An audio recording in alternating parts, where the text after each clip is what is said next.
legislation that came out late last week. We've really given it some consideration, but right now, our main program is going to remain virtual for ESY, so our extended school year program. But we are exploring whether our provider for OT-PT is able to offer this related service at student homes. So we should have more information in the near future. We want to make sure that we can really verify the safety of our students and staff if they came into our buildings. And we're not sure right now that this is possible with such a tight turnaround time. These are our most fragile students, but we are hopeful that the other will be an alternative for us. So right now, teacher postings have gone up. We've sent hundreds of letters to students that qualified for ESY, asking their parents to register. They can register online via text, email. We also provided QR codes for scanning. We're working with IT to provide technology to students that might need it for the summer. We are surveying parents to find out what those tech needs might be. And we will continue to provide teletherapy for services like vision, hearing, counseling, speech, as appropriate over the summer. Our curriculum for ESY uses unique learning, which the students are familiar with. So we hope that that will be a smooth transition for them into the summer program. So I know that CPAC has a couple questions in terms of the provision of telehealth and the supports that can be put in place to help parents and students, especially with OT and PT. So I'll ask some questions about that. But first, I'd like to go to Ms. McCosey, who has a question at this point.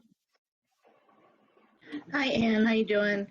Good, how are you? Good. So when you had said that OT and PT and you mentioned students' homes, is it still going to be virtual, or would they actually be coming to the homes? I'm asking as a parent. Yeah, sure. That's something we would have to explore with our vendor. We would like it if they could go to the student's home, but we need to get more information about whether that's possible. So, because they're doing it virtually now and it seems to work. Correct. So I was just wondering, you know, and clarifying whether or not it was a physical, you know, they were going to physically be in the same room. Thank you. And as soon as you know, it'll be great to find out. But I haven't received anything as far as letters or anything goes as a parent. So I don't know if you said you sent them out or you're going to be. I thought that they had been sent, but I can clarify. Actually, I think Kim is on the phone, so she might be able to share that information. But just to be clear, if a parent selected to continue using the teletherapy instead of having someone come to their home, we would always say that that would be fine. Okay, thank you. We did send out the letters for any students who were eligible for ESY. Those letters went out a couple weeks ago.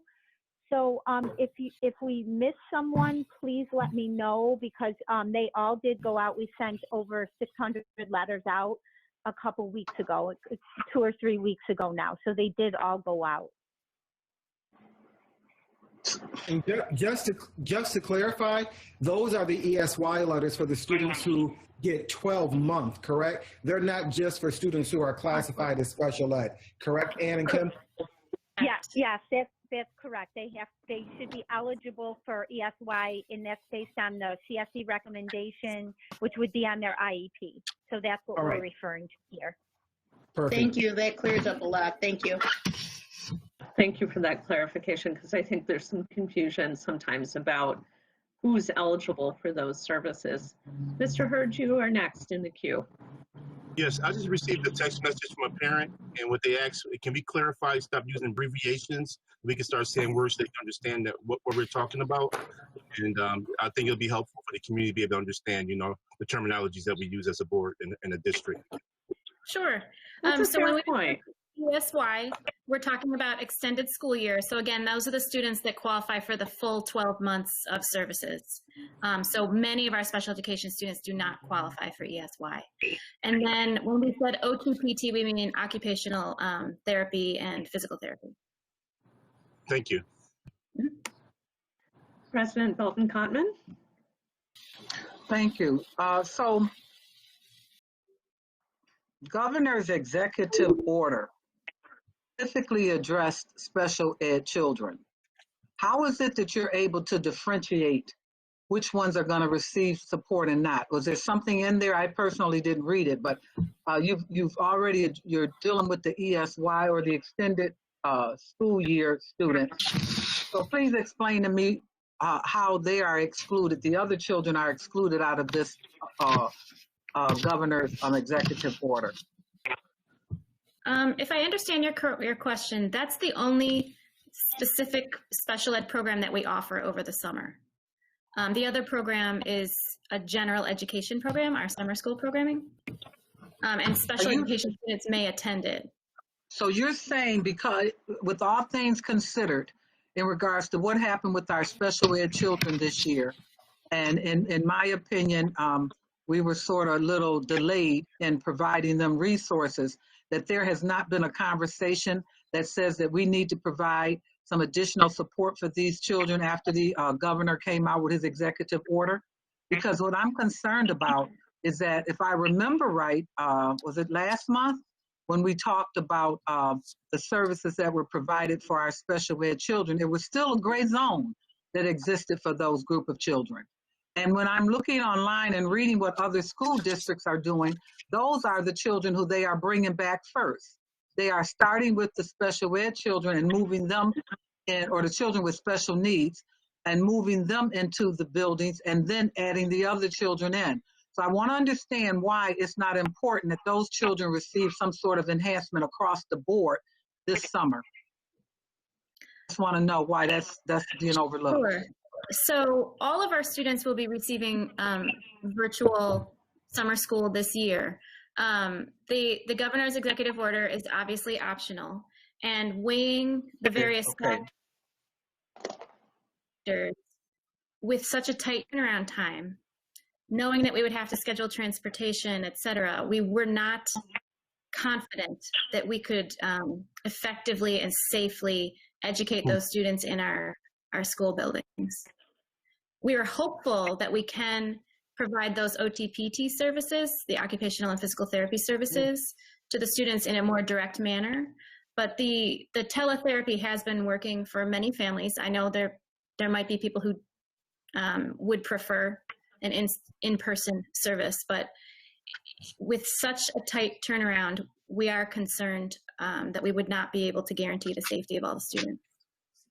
And to piggyback on that, Mrs. Kottman, talking with other school districts, many school districts are grappling with trying to do this in such a short time period, 3 weeks, and many of them are staying with their virtual plans that they have set up. Okay, so when we're talking about September, okay, when you guys are talking about September and the rollout, obviously these children would be high priority, right? Yeah. They would be high priority. And it's a separate category in the reopening committee and in the regional reopening meetings. It's a separate pullout that the chancellor and the commissioner have. And Kim Holscher is our representative on that statewide committee. Okay, so that coupled with the changes that were done where you took students from being a large percentage of them going into a larger classroom environment from 6 to 8 1-1s, it appears that may also, I mean, this population of children, how is, you know, I'd like in the future to know what it looks like for this population of children, because 2 additional children in that environment can be very upsetting or can be disturbing for them. So I'm just curious to know, moving forward, what type of special provisions we're going to make for that population of students, and that they should be considered priority, high priority in my opinion. Not that all children are not. It's just that based on what the parents said at the CPAC meeting that I attended, there seems to be that there was a disconnect somewhere in there. I'd like to pick up on that because I wanted to bring forward some of the concerns that the CPAC committee has in terms of support. And I think one of the things that President Kottman's speaking to is that students with special needs are particularly vulnerable to regression, they need specific kinds of supports to move forward. And we really need to support those students to move forward because they can, and they can be successful in the classroom. And the problem with telehealth that a lot of parents are starting to have is how to manage and work with a curriculum that's very specialized and often needs to be designed and delivered by experts in the field, that a lot of parents would like to know what kind of supports might be in place for parents who are continuing with telehealth. Supports for behavior that they're struggling with, supports for students who are resistant to attending telehealth situations or telehealth sessions, and supports for parents to help their children move along in their educational programming. What can a parent do when in those situations with students? So I'm going to let Kim speak to that. I'm sorry. Yeah, go ahead. I'm sorry. So we've actually put a lot of support out there around this. We've realized how important the behavioral piece is and the social emotional piece is. So we have social workers who have been reaching out to our families, continued IEP counseling. We've also had social workers who have identified other students in the building that's not as an IEP service, but this is a service where they thought it would be beneficial. They're reaching out to those families as well to make sure that the students are supported while we are in this teletherapy, telehealth environment. So we are addressing that social and mental health that way with our social workers and psychologists. All of them are also being trained on even additional Tier 2 and Tier 3 support, which in our PBIS model is talking about, the Tier 1 is the universal support that all students would get, and then Tier 2 is for those who need a little more, and Tier 3 for those who even need a little bit more. So we're continuing to give them additional training in that right now. We're meeting with them so that when we come back, they have even more tools and strategies to work with students so that we're able to give them all the support that they do need. So we're working very hard and diligently along with the student support department, Dr. Williams' department, to make sure that we're supporting those kinds of needs for students. We're looking at some training over the summer for teachers and administrators that will also support some of that as well. So we are very prepared for the opening of school in September to be able to support the group of students. If parents feel that they need, please go ahead. Well, I was just going to add that we are also providing services over the summer to our regular pre-K-6 population. So we've embedded a lot of social emotional learning and responsive PD and circles into our curriculum for the pre-K-6 model. And then we're hiring social workers. Ann, can you hold on one moment? I know Ms. Cotman usually reminds everyone, but if you could all please mute if you are not speaking. We are getting a lot of feedback. Sounds like papers are being shredded, pots being tossed around. So if you could please mute, we greatly appreciate that so we can hear the presenters clearly. Thank you very much. Thanks. So we are also hiring social workers and ENL teachers to connect with kids at the secondary level during our summer programming. So they'll have a roster of students and it's their job to contact the families, contact the students, check in on a regular basis and provide supports that those students might need as well. Because we do recognize that a lot of our kids have struggled during this time and that we want them to have those supports. Thank you. If family need it, I appreciate that. If families need support this summer in terms of virtual summer school, what can they do to reach out and get support and identify themselves if they haven't been reached out to by social workers and the supports that you've put in place already? Is the district hotline still an option? I believe the hotline is still active. And every teacher is responsible for checking in with their students as well to make sure that we are addressing any needs that might arise. Say Yes is providing supports down at the elementary end as well. So they will have people also servicing the students. And then Kim can speak to ESY. So during ESY, we always have social workers on staff. So those Social workers are available for any student, not only students who need IEP counseling. Again, we realize that there are needs that students have. So parents whose students are attending ESY can reach out to the social workers that we, and the social workers can reach out to parents as well, that students who are attending ESY, if they're in that program. Otherwise, like Ann said, there will be social workers on staff in our regular summer program who will be available for parents who need them. Okay, thank you. And then my last two questions, and I'll turn it over to the board members who are raising their hands and wanting to ask questions. My last two are, if parents feel that their students have regressed significantly and they feel like they need some help in getting identified or having their students reevaluated, is that a possibility? So right now we are still not doing in-person evaluations, and we cannot do most of our evaluations over the computer or phone. Most of them are not valid evaluations if we are not doing them in person. So if a parent believes that their child needs to be reevaluated, they absolutely have that right to ask the committee to do that, but it wouldn't happen until we were back face-to-face in brick and mortar, or until we could bring the students back face-to-face. Okay, thank you for that. And then is there any kind of timeline to see if occupational and physical therapy services might be in person, or is it's just going to take a certain amount of time? I know parents will be eager to look out for notice from the district about that. We should have an answer very soon. We've already reached out to the agency who handles those services for us, so I expect that we would have an answer any day now. Okay, thank you. Mr. Hurd, you had a question?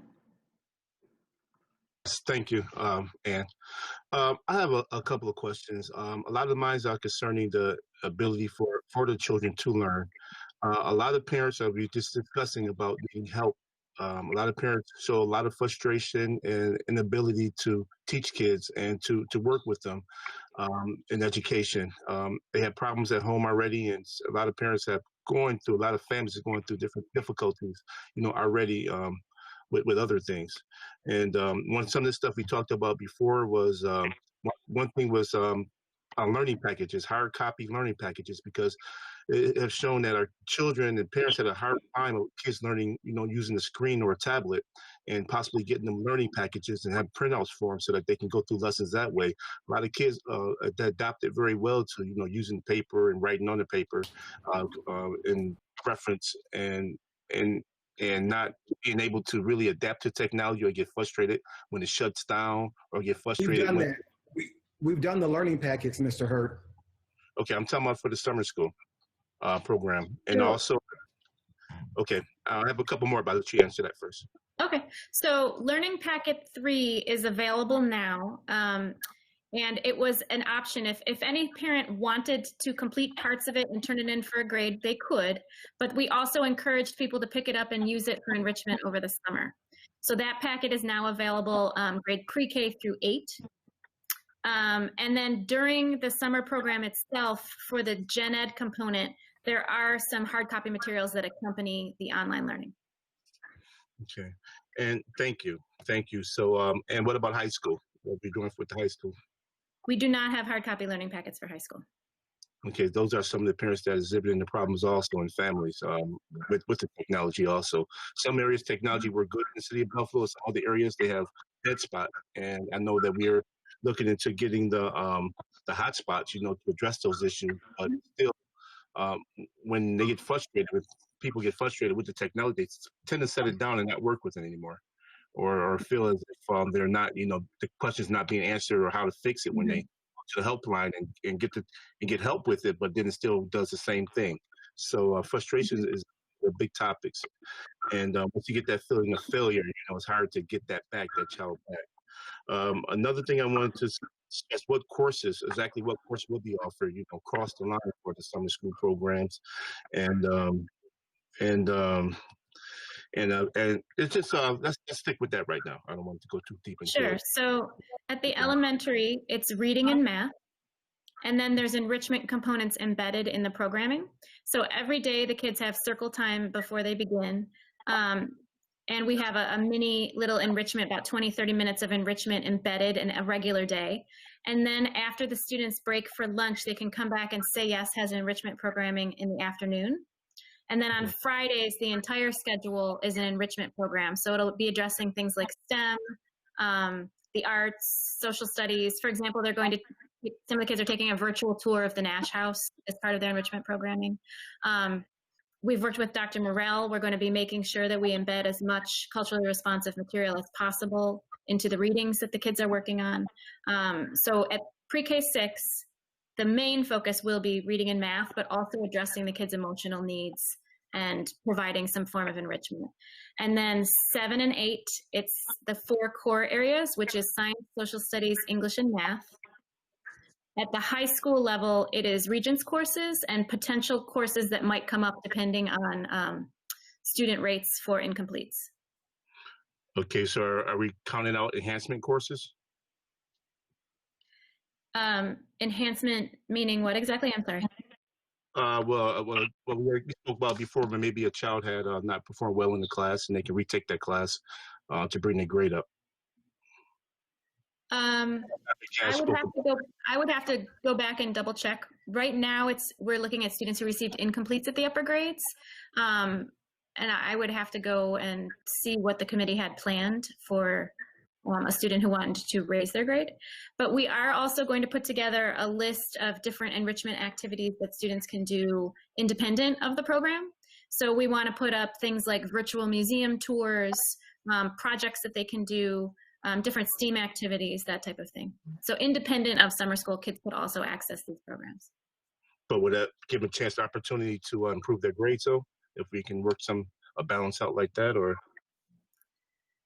I guess I don't have enough information to say right now because I don't know how many more students would be added to the pool if we said that. Right now, we are programming for students who received an incomplete. Okay, thank you. So, thank you. Thank you, Anne. I appreciate that. Ms. McCosey?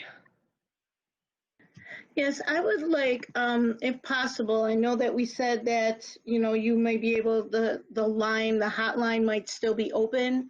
And when we're going back to questions like how do parents get in touch with folks, social workers can reach out. I think there's a real disconnect, and it's not, finger pointing, it just happens, right? I think we need some other, just kind of something in place stating that if you don't get on the hotline, there's this number. Contact these social workers, because right now it just seems like there's a lot on the social workers to contact people, but yet some students don't have social workers. When we get to the question that Anne was referring to about if you want to have your child reassessed because maybe they weren't as caught up as you think they should be at this point, I understand you can't do that in person, but what other avenues are there? Can we have, maybe they have a doctor visit and in a doctor visit they're assessed, or it's an equal type of assessment. Can that be used in order to give to the district to get the sources they may need to catch up? I think that there's a lot of kind of vague gray areas that we need to at least admit, acknowledge exist, and we're going to work on it, as opposed to the social workers will reach out, or a social worker can get back to you. Like, we don't have direct contact with those social workers, so if I don't know who to contact and the hotline falls apart one day, or it's not picking up, or for whatever reason, then I'm kind of lost as a parent. So I just wanted to make sure there's a little bit more clarity and direction. And if we don't have that in place, could we work on that, Sure. as soon as possible? Yeah, that makes a lot of sense to me. The social worker's main job, and actually every summer school teacher when they first start, is to reach out to every student on their roster to ensure that they have that contact. So when they realize that they haven't been able to reach a particular family, that's when we would take it to a different level to try to find other means of engaging that particular family. But once they have reached that family, that you would obviously have the way to contact them, either whether it was a phone number, or a Google Voice, or whatever they've used. But we can certainly try to publicize ways to contact us if the hotline's not working or something like that. I would second that. I think that's a great idea. Thank you. Mr. Patrizzi? Thank you very much, Dr. Rivera. My question is more along the lines of professional development for our teachers and staff that are using these various platforms, because I know that that's been one of the concerns that's been raised to me by many parents. Not only do the teachers are putting this on all these various platforms, that a lot of times parents are having difficulty navigating many of them. Some teachers have reached out to me about they felt ill-equipped if we're going to do some blended learning in the fall.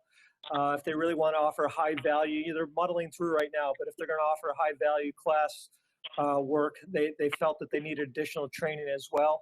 And the other and last thing that I've heard along similar lines is scheduling, that oftentimes parents complain that they'll have 2 or 3 kids that all have multiple assignments all due on the same day at the same time on multiple platforms, and it's very, very difficult for them. So I will mute and take your answer. Sure. So in terms of the platform, over the summer, there's only two platforms, I guess. Schoology. So there's no outside, we're not using Dojo, we're not using Remind, it would be strictly through Schoology. And then the older students use GradPoint, but they can access it through Schoology. We're providing training to the teachers at the beginning of the program before the kids start to make sure that they are comfortable using Schoology and using our virtual conferencing apps so that they understand how to engage the students. On top of that, we offer a training right now for any teacher in the district who's interested called Remote Learning. And they're developing a part 2 to that as well. So that training is currently available, and it will be available all through the summer. And then we'll be looking for Superintendent Conference Day to do additional trainings to make sure that everyone's comfortable in the virtual environment. And the dreaded scheduling question? I don't know how to coordinate that per se, because kids are at different grade levels and possibly at different schools. We can certainly reach out to principals and make sure that they're having conversations with their staff about talking with one another and just making sure that if assignments are due, they have sort of a calendar. Thank you. Okay, Ms. Belton-Cotman.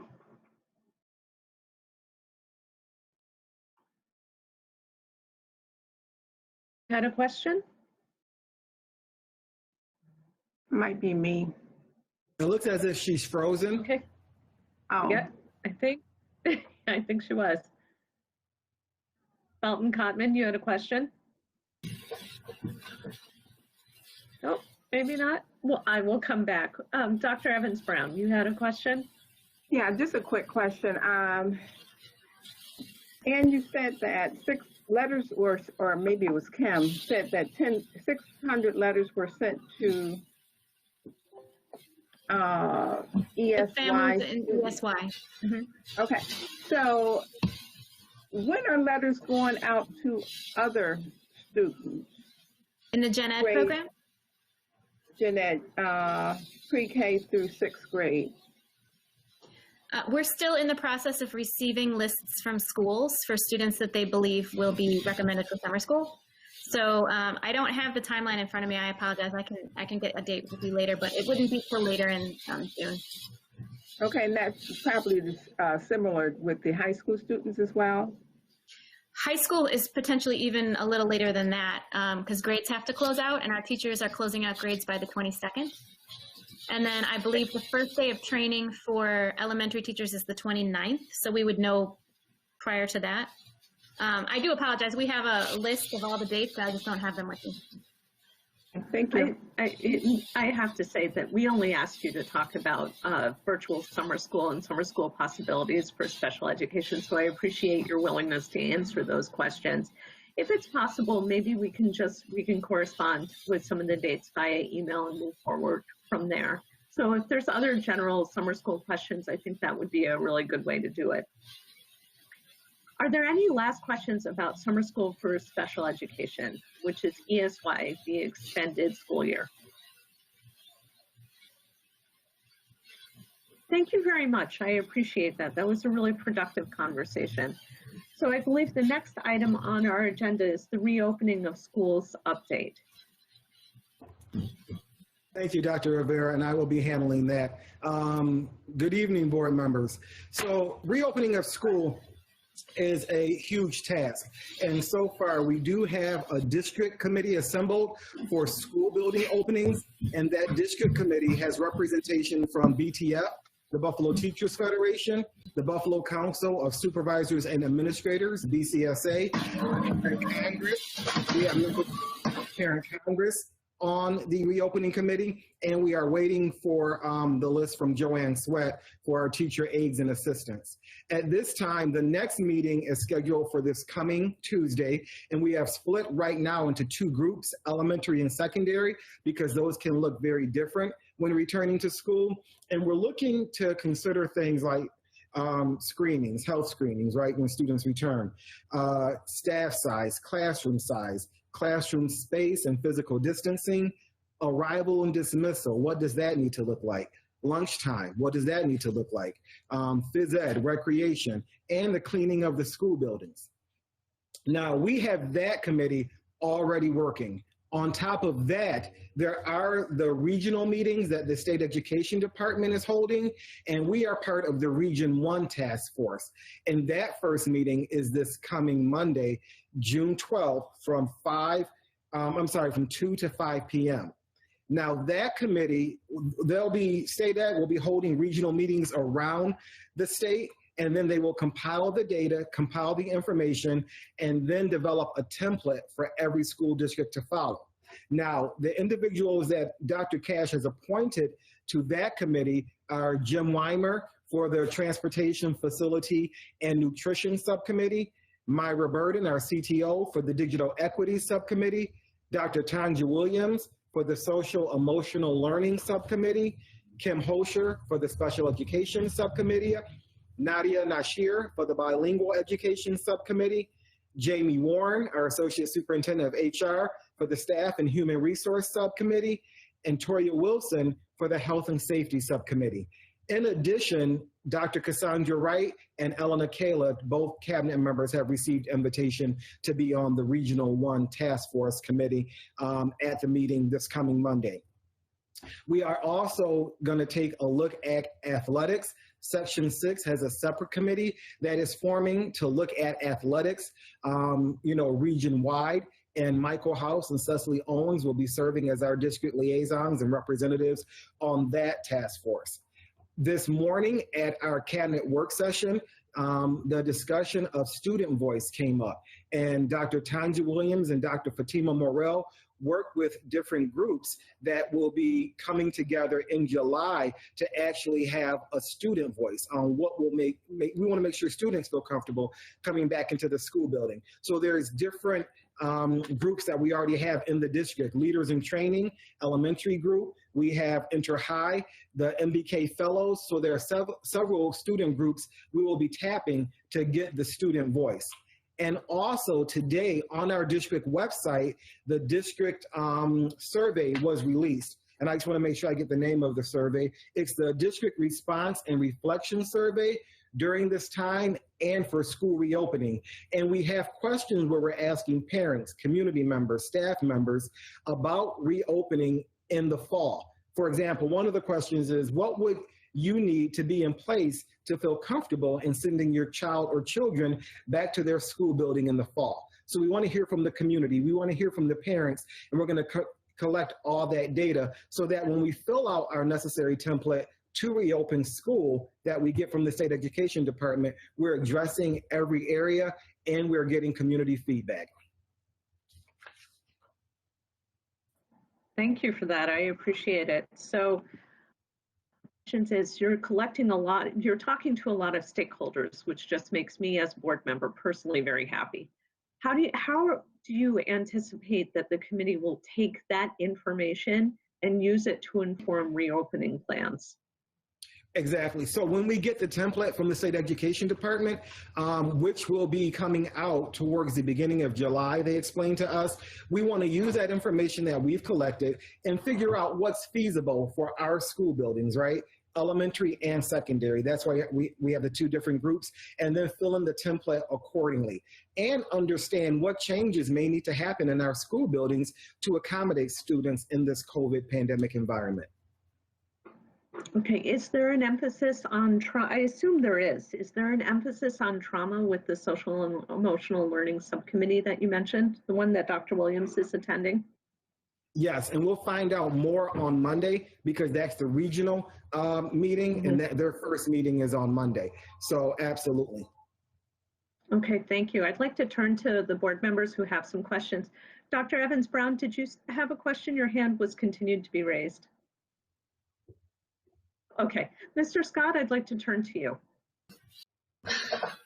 Thank you, Darren, for that update. I'm also happy to hear that the group or the committee is inclusive of all stakeholders and will be including students later.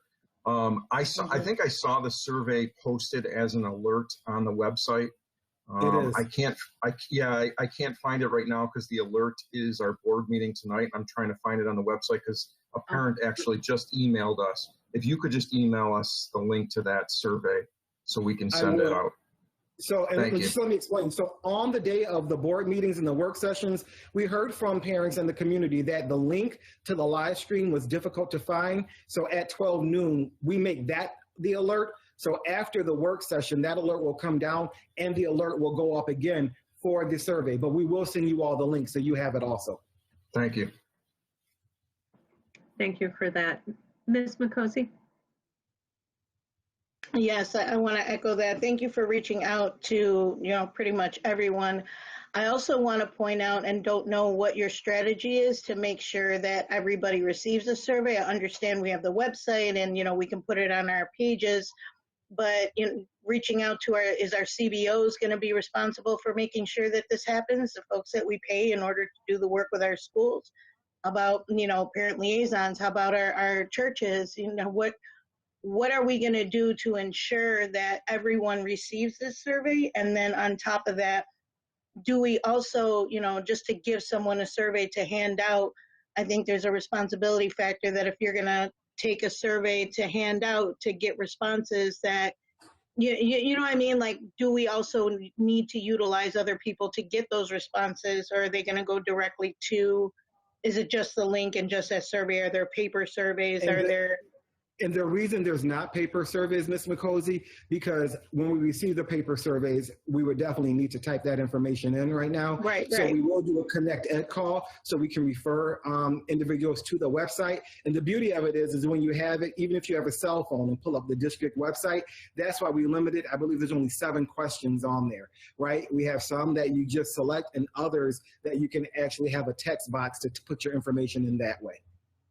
I understand that, and I understand the even the simplicity of 7 questions. What I am, just making sure we cover ourselves, right? Because the communication factor is always seems to be the roadblock that folks have, is making sure that we as individuals and we reach out to everyone to make sure they are also putting that link out, that they're not just relying on our website.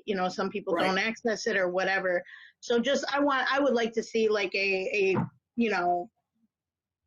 if it's a Facebook post to all of our people, or if anybody has, a CBO that's connected with us, and financially we have an agreement or a relationship, there's a responsibility in this time, for folks to really step up. So that response from the community is definitely what we need in order to move forward. And I appreciate that we're doing that. But if we don't make sure that every person who's connected to community doesn't have access or doesn't have the responsibility to make sure people get that survey, I think we're maybe dropping the ball a little bit. So I'm just saying, can we just make sure the people we work with are also pushing that link out? Absolutely. And we'll make sure we get the word out far and wide. Okay, thank you. Mr. Petrucci? Thank you, Dr. Rivera. A couple things, Darren. I'm very glad to hear about the social emotional wellness. I know that COVID has disproportionately impacted communities of color, which is the Buffalo Public Schools. But also I'm worried about— Hey, while you're saying that, I just want to give a plug. Don't forget about the pandemic town hall tomorrow evening that Dr. Morrell is hosting. I just want to make sure we don't forget about that while you were saying that. But go ahead, I'm sorry. No, don't be sorry. But also when you have these unemployment numbers, just the people lose their housing, their health care, food insecurity. I think many of our students are going to be very vulnerable in addition to the distance learning, and they haven't had that security that they have of going to a physical building every day. So I'm very glad to hear, but I just want to make sure that district's prepared going forward. In terms of the physical plant, I'm concerned a little bit about some of our older structures, which have very, very small classrooms, and the additional challenges that we're going to have, noting the smaller size of the classrooms. And then, things like air handlers, like making sure that there's enough air exchange and everything else in our buildings, that we're not just recirculating the virus throughout the schools. So, I mean, that's some of the things that I'm concerned with. I'm very interested to see what SED comes up with. As am I. Ms. Belton-Cotman.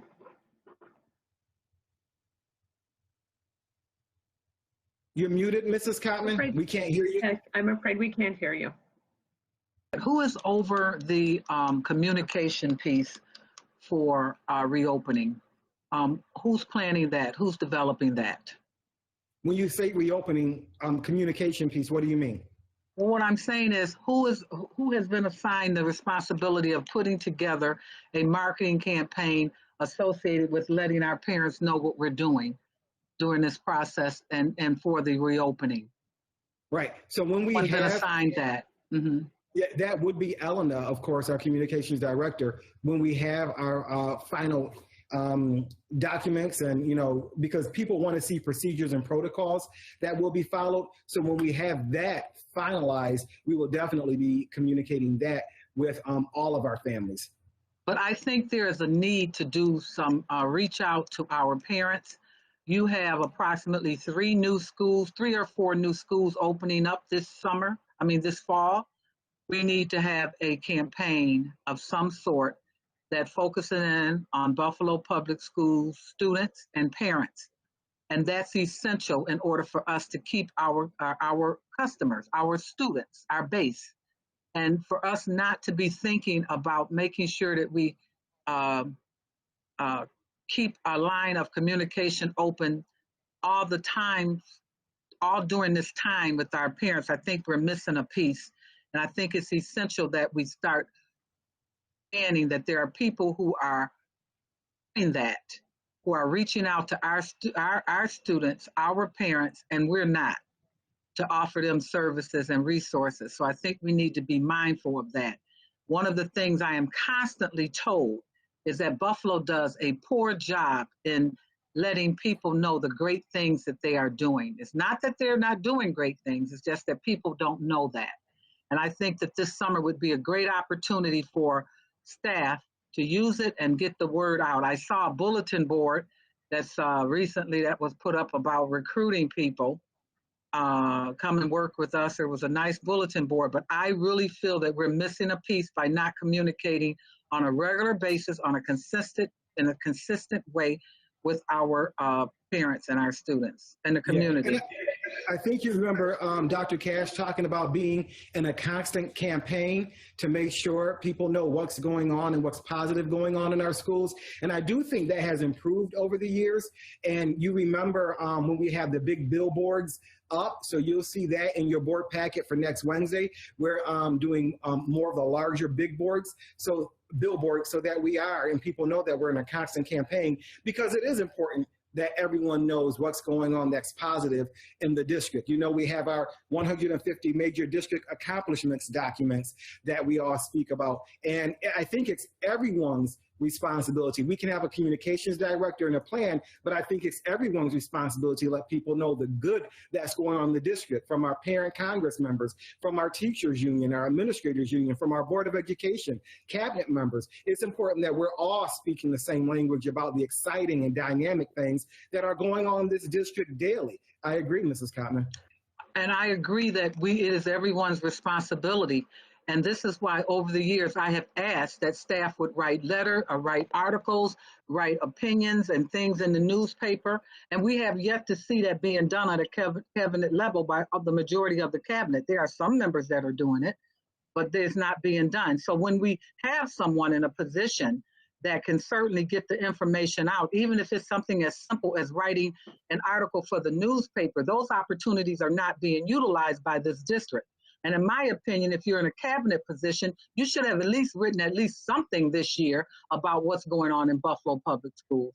I understand some people have, maybe one or two, but the majority have not.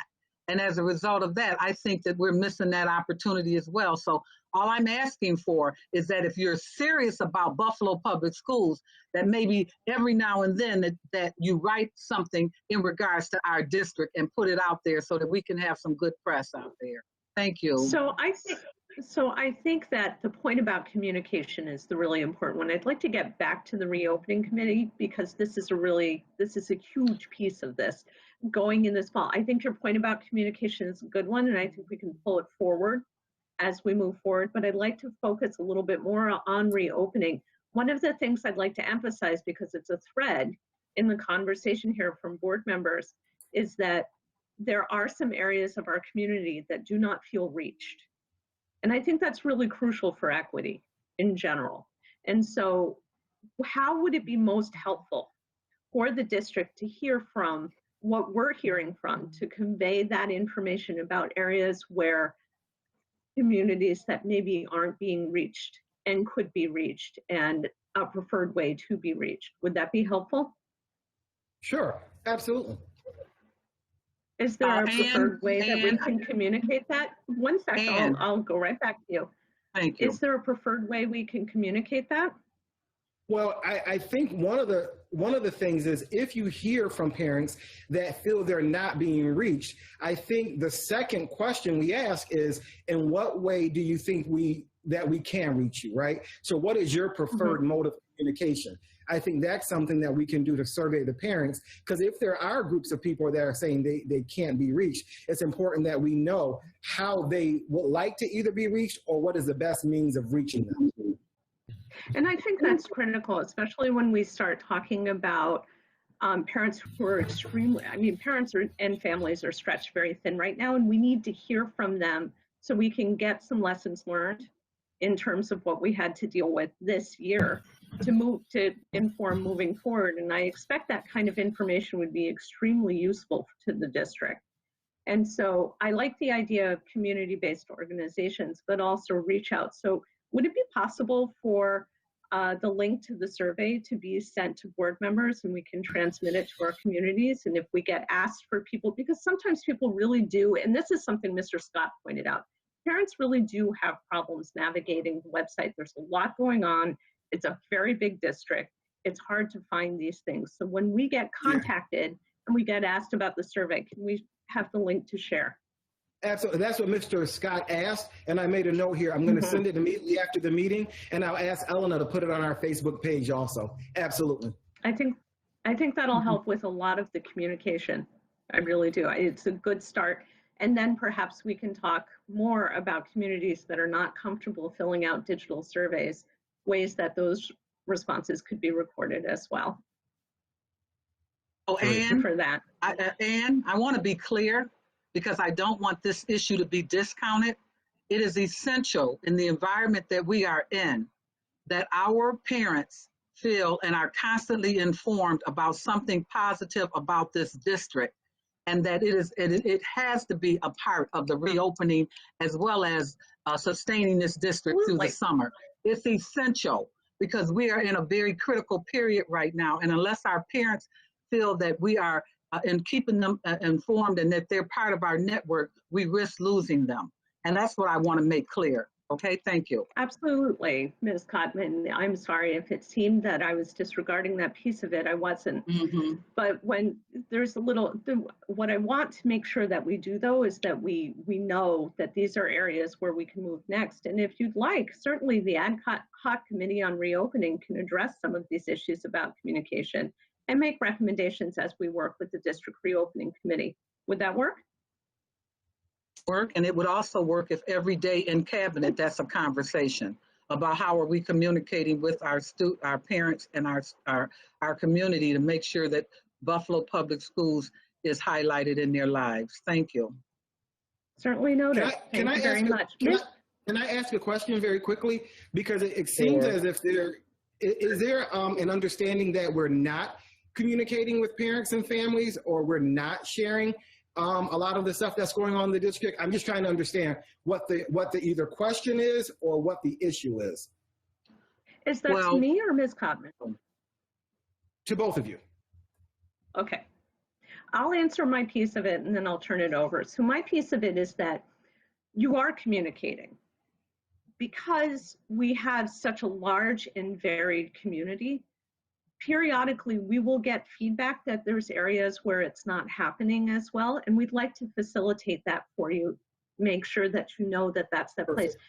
For instance, just talking about this with the virtual summer school for students who qualify for extended school year, majority of parents are getting contacted, but there's still some that we're not reaching. And my assumption is that's what you want, is you want to reach all of the parents. And so we'd like to facilitate that for you. Thank you. Thank you very much. Okay. No, my pleasure. Ms. Cotman?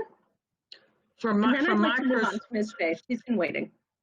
From my perspective, since you asked me for it, it appears that the great things we're doing, somehow or another, the message is not getting out there. And I think there's not a consistent drum roll. And as a result of that, about 4 people have told me, I didn't know Buffalo Public Schools was doing that. I didn't know Buffalo was doing that, blah, blah, blah, blah, blah. As they're looking for high schools and things like that, as I'm selling our school district, okay?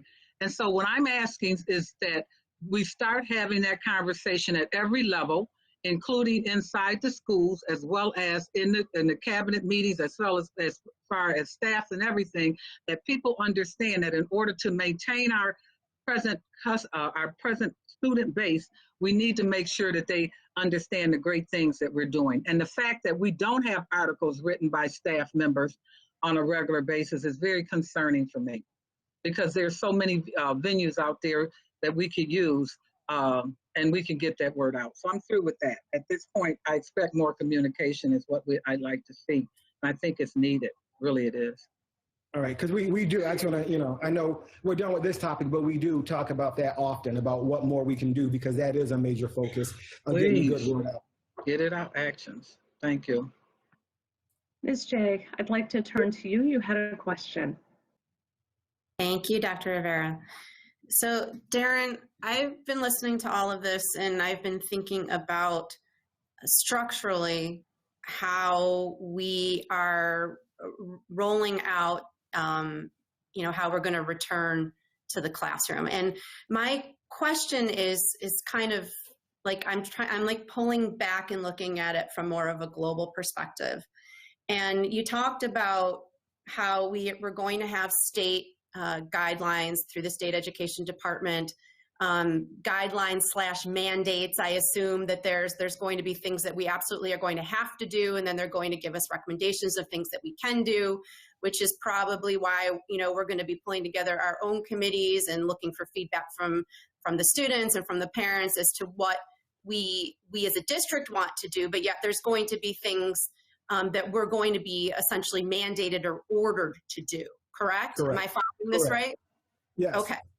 So given I don't know, and I guess this, maybe I didn't understand you right, but initially when you were talking, it sounds like that regional committee or state committee hasn't met yet. Is that true? The first meeting is happening? Their first regional meeting is this coming Monday. Okay. So we don't even really have, at this moment in time, we don't even really have, I'm sure we can make assumptions, but we don't have any sort of guidelines or mandates before us to work through or to work around, correct? Correct. Okay, so here's my question then. Have we thought about as a district how return, like we're sitting here all talking about how we're going to get back into the classrooms and all of that, but have we thought about as a district that there may be a longer period of time and perhaps could be going on? And I'm only saying this because I'm getting feedback in the world that I practice law in, that we might not be getting back into the courtrooms for another year to a year and a half. Okay, So I'm hearing that in one side of my ear, and I'm hearing us talk about that we're going to bring children and teachers and all of these individuals and adults back into classrooms in a couple of months. So my question to you is, are we thinking about something that is perhaps a hybrid of what we had done in the past? Yeah. It's exactly what we're doing. We're developing a couple of different plans, right? Because we could be back, we could be a hybrid model, we could be back completely virtual, depending on what happens over the summer, and if, COVID spreads or we spike. So we have to develop several different plans so that when we get the direction from state ed, or when we get another executive order, because they come out very often, we're able to operationalize whatever is given to us. So that's why we're meeting now, and other districts are doing the same thing, but they're planning for several different scenarios, and that's important that we do that also. Okay, because that wasn't clear, and I feel like the thrust of this conversation has been, we're all sort of in agreement that we're going to be back in the classroom in September, and I just want parents, when COVID hit, none of us were prepared for it. We all had to react, right? In everything, in education, in government, and our business and industry. But now we're in a position where we get to be proactive because we're planning how we're going to do things going forward. And I just want to, I'm really interested. I'm also on the ad hoc committee. So I'm really interested in what the district's different contingency plans are, because I don't think we're going in one straight direction is what I'm saying. Correct. You're absolutely right. Okay. All right. Thank you. Thank you. I look forward to seeing those plans as well. Thank you for bringing that up, because proactive is really important, and we may very well need to pivot too, depending on what's happening. So I have next Mr. Pertusi. Thanks, Dr. Rivera. My concern was, I know that we typically have that achievement slide over the summer coupled by a lot of distance learning for the last few months.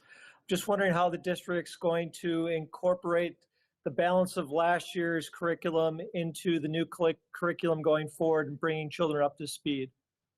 Yep. So those are ongoing conversations down in the world of curriculum. So we're doing a few things.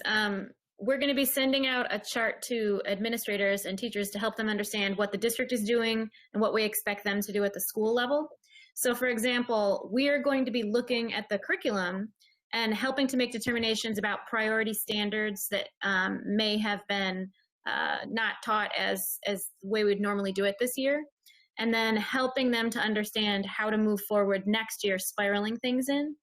We're going to run diagnostics. Right now, we're pretty confident we have it set for math up to algebra, and I'm working on the reading diagnostic. But teachers will be able to get data as their students come in and or electronically if we're not back, to learn where there might be some gaps that we need to work on for kids.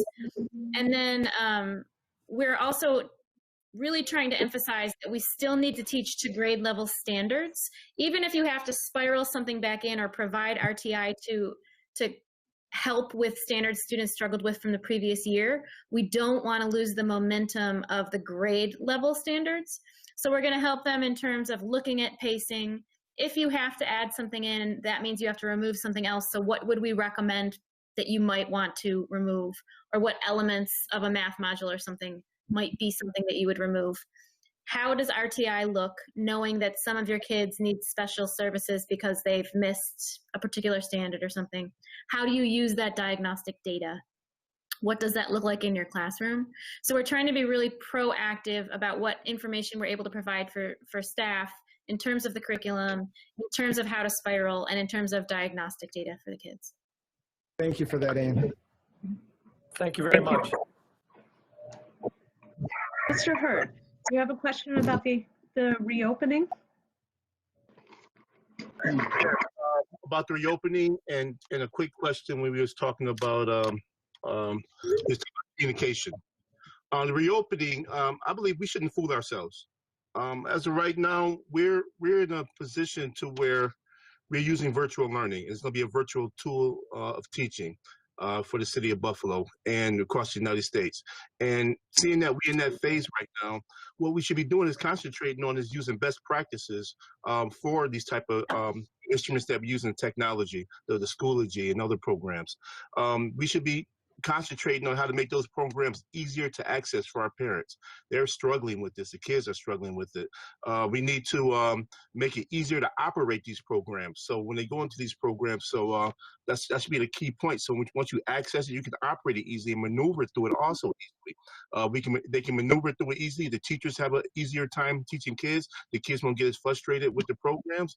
And that's what we should be concentrating on right now. If we're talking about preparing for the future, we always talking about we hope for the best, but prepare for the worst. And these are the things that we got to look at as a district right now to make sure that these tools are easy access, that we can have apps that you can just download to your phone, and then a student can just access the app from their phone and go to it and do a lesson.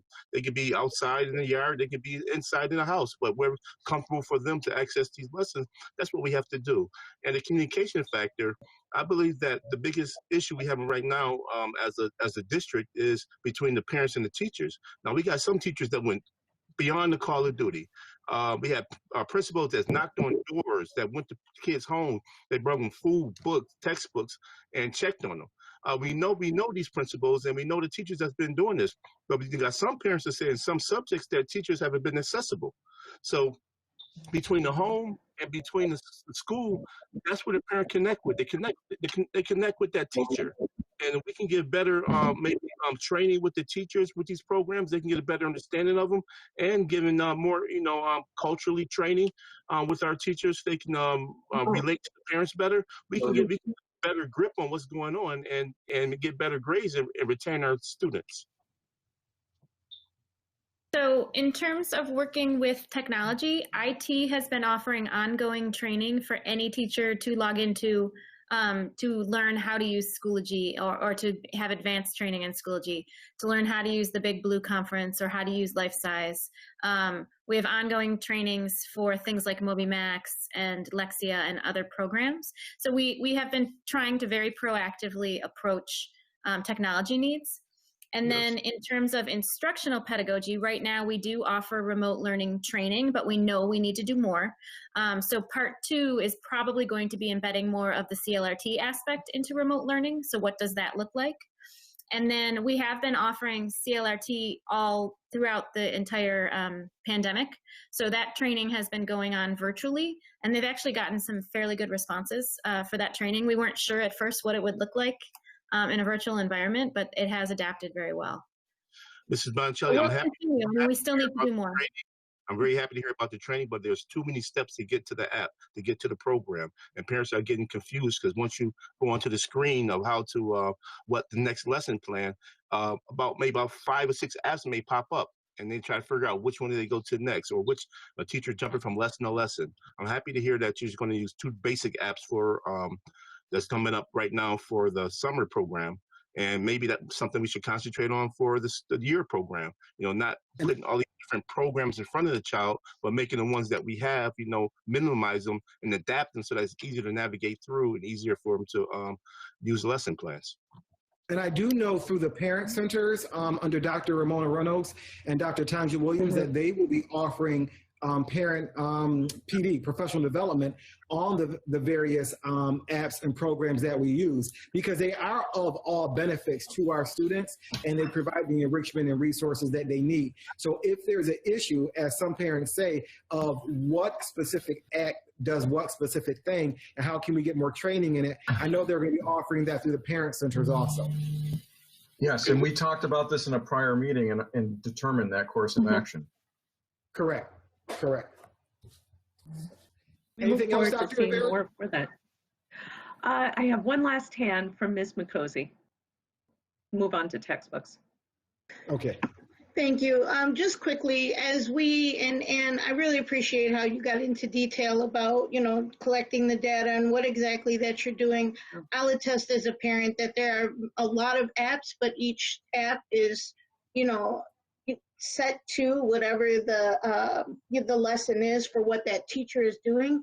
And it's confusing, but it kind of is where we're at right now. So if we can maybe just, make that a little less confusing, or at least put something out there that says, in this school, you use this for these grades, or, put that out there as this teacher only works with these apps. Because when you go to Clever, in order to be able to even access Schoology, you come up with MobiMax and Lexia and all of the different apps. But they're all very essential, and it can be confusing, but they're there, right?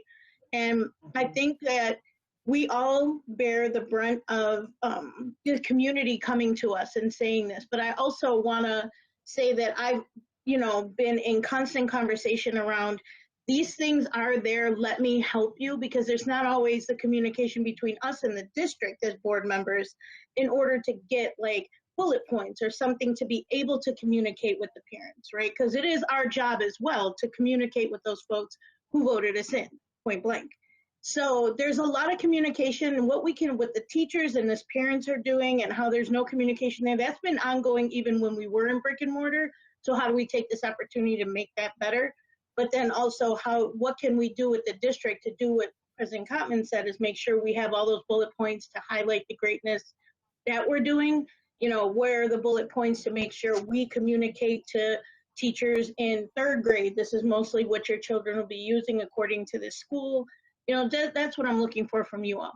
And I'm just saying that based on what I'm hearing. My actual question is, are we taking what I haven't heard is where arts, music, but then also physical education, where it stresses social and emotional wellness, where it stresses, health classes in general fall under your physical education and that department.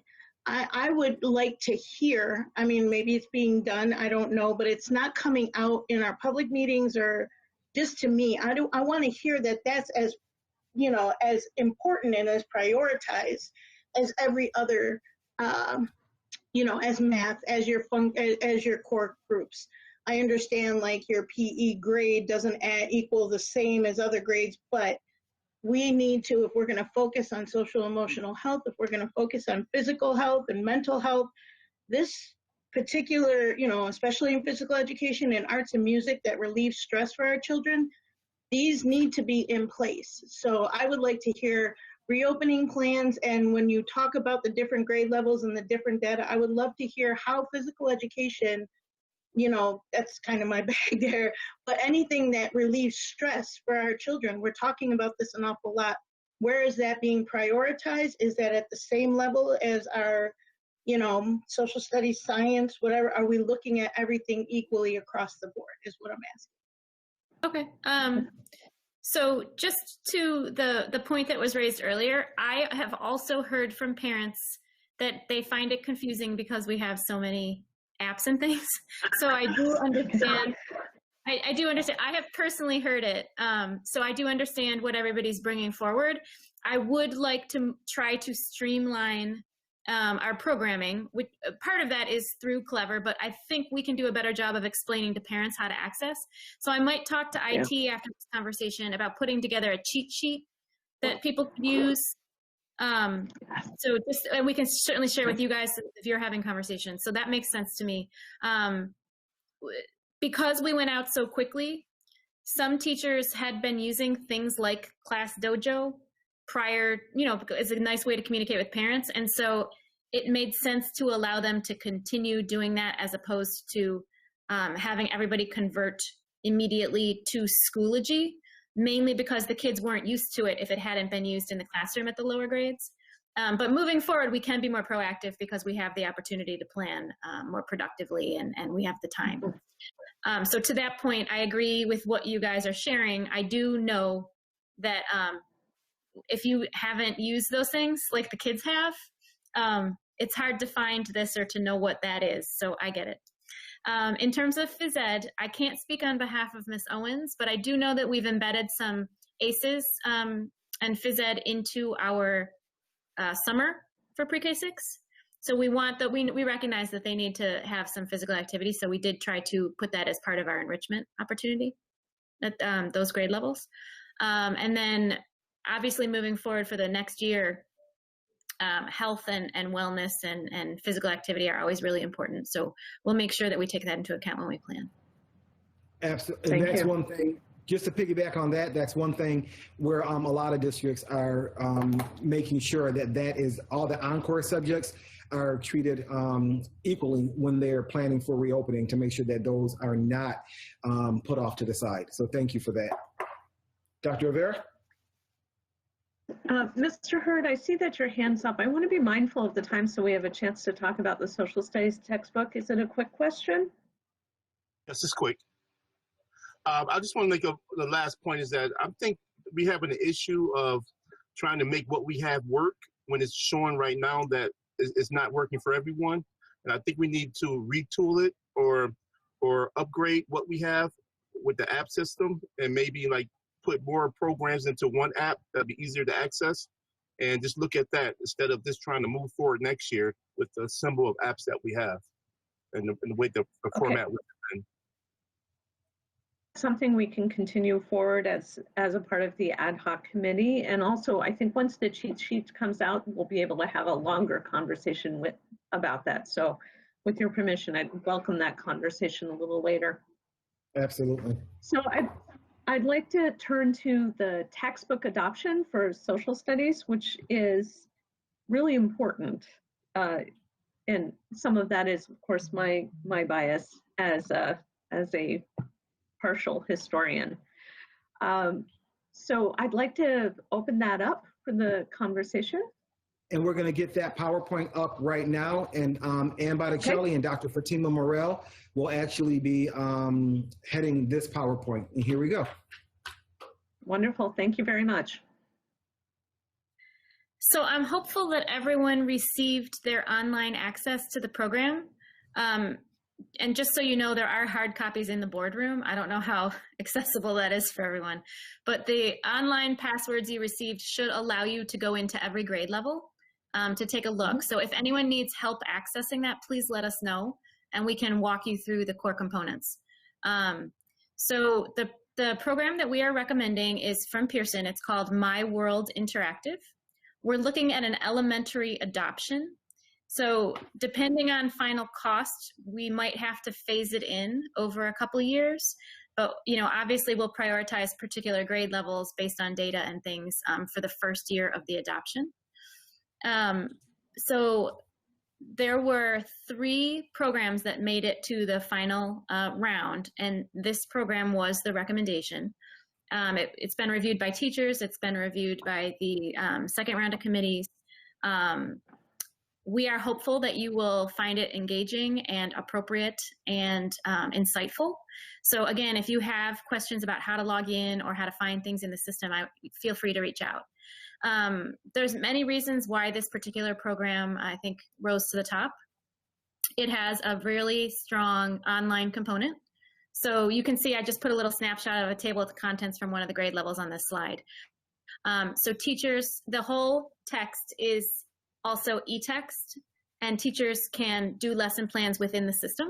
So they can pull up different chapters. There's interactive portions to it, videos, songs, interactive maps that you can manipulate, different graphics that you can manipulate.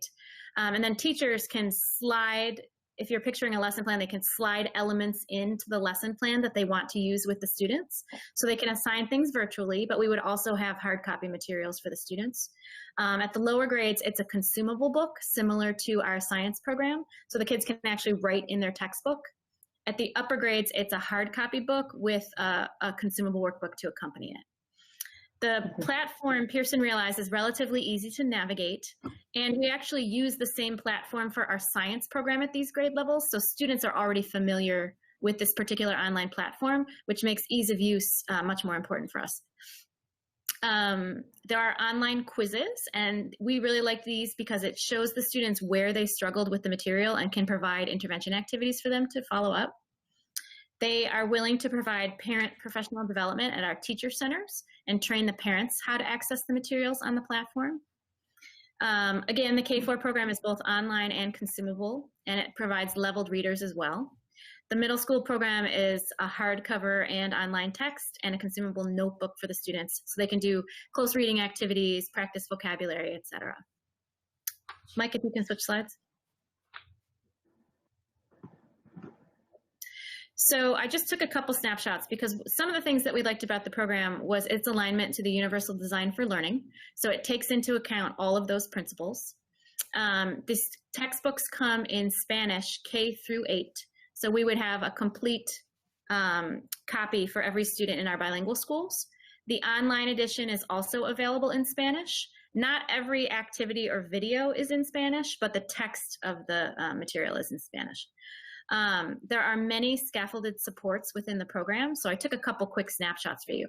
You can see that they lay out for a teacher working with English language learners at varying levels, how they might approach a particular topic. So in this example, they're on a quest, and Henry is a historian, and he's working with kids about understanding the past. I want to say this is a second grade example.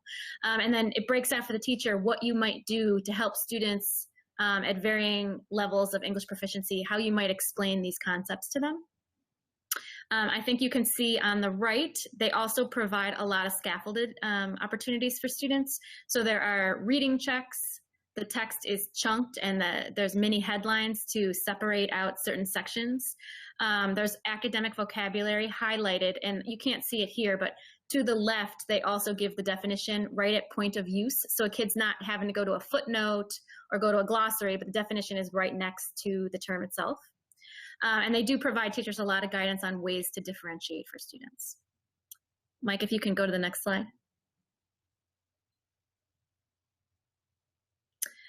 They're framed around a quest. So at the beginning of every unit, they provide students and teachers with an opportunity for either individual or group project, and that project is woven throughout the course of the unit.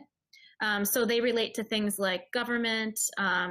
Down in the bottom left corner, you can see that they would be exploring how reporters can change someone's impression of an event depending on how they convey the information on the event. So at every grade level, there's a quest. You can see the example in the middle is from, I think, 3rd grade. So it's a younger grade.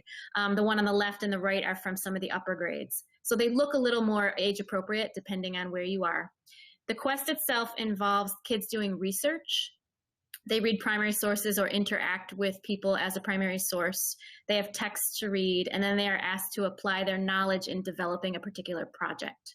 So in the previous example, when I showed you Henry the historian, the kids were involved in academic research. They were asked to interview either a family member or a neighbor or someone that they are in touch with about life experiences from the past. So depending on how old the person is, going back a decade or two. But its goal is that they are beginning to understand that humans can be a primary source, that we can interact with those around us, that we begin to value those conversations, comparing that to a secondary source, and then eventually coming out with a project where they explain how they developed their questions and what they asked and what they learned from the experience. So every quest is different, but it's aligned to whatever unit they're working on in the actual course. And it is a student-based, it's a project-based experience for the kids, because we know that social studies should be taught from an inquiry perspective. So we want kids to engage like a historian and ask questions and learn about the different types of sources. So Mike, you can go to the next slide.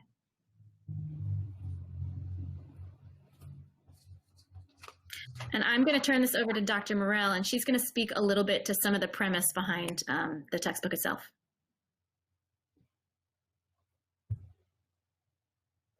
You're muted, Dr. Morell.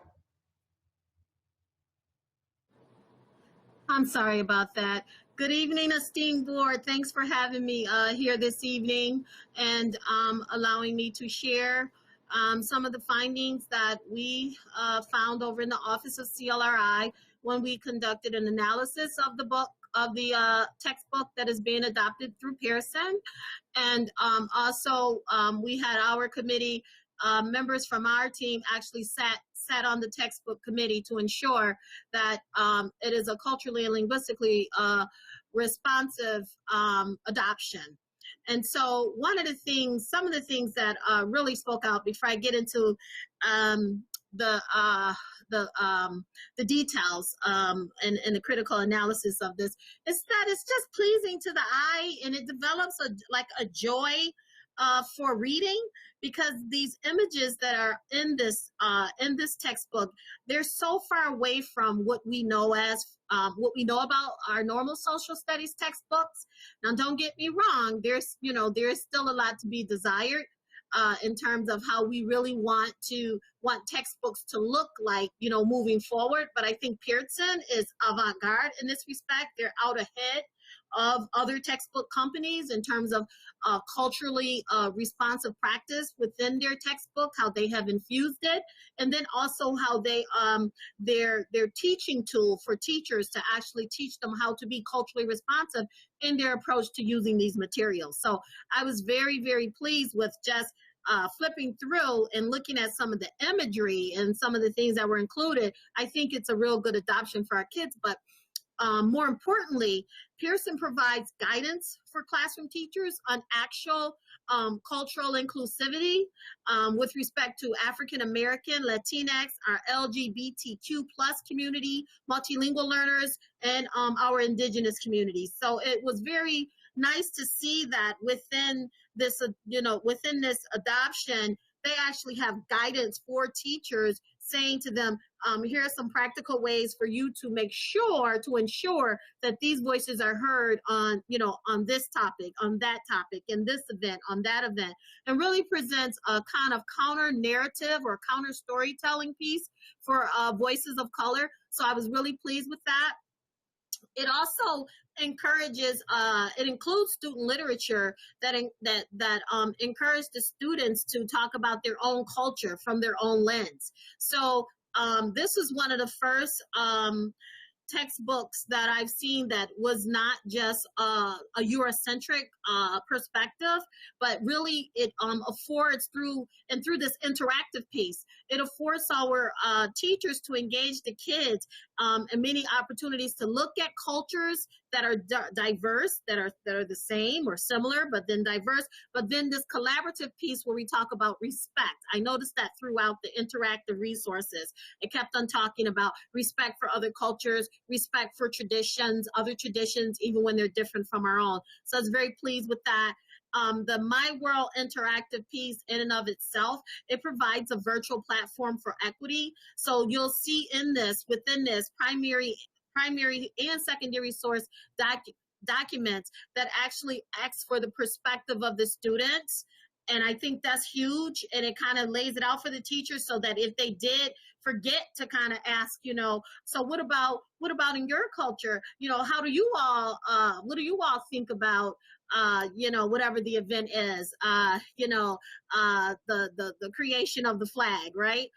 It gives kids that voice too, and it tells teachers, it reminds teachers, say this, right? So we know sometimes teachers, we just forget in the course of our teaching. Sometimes we forget to bring these specific pieces around equity out.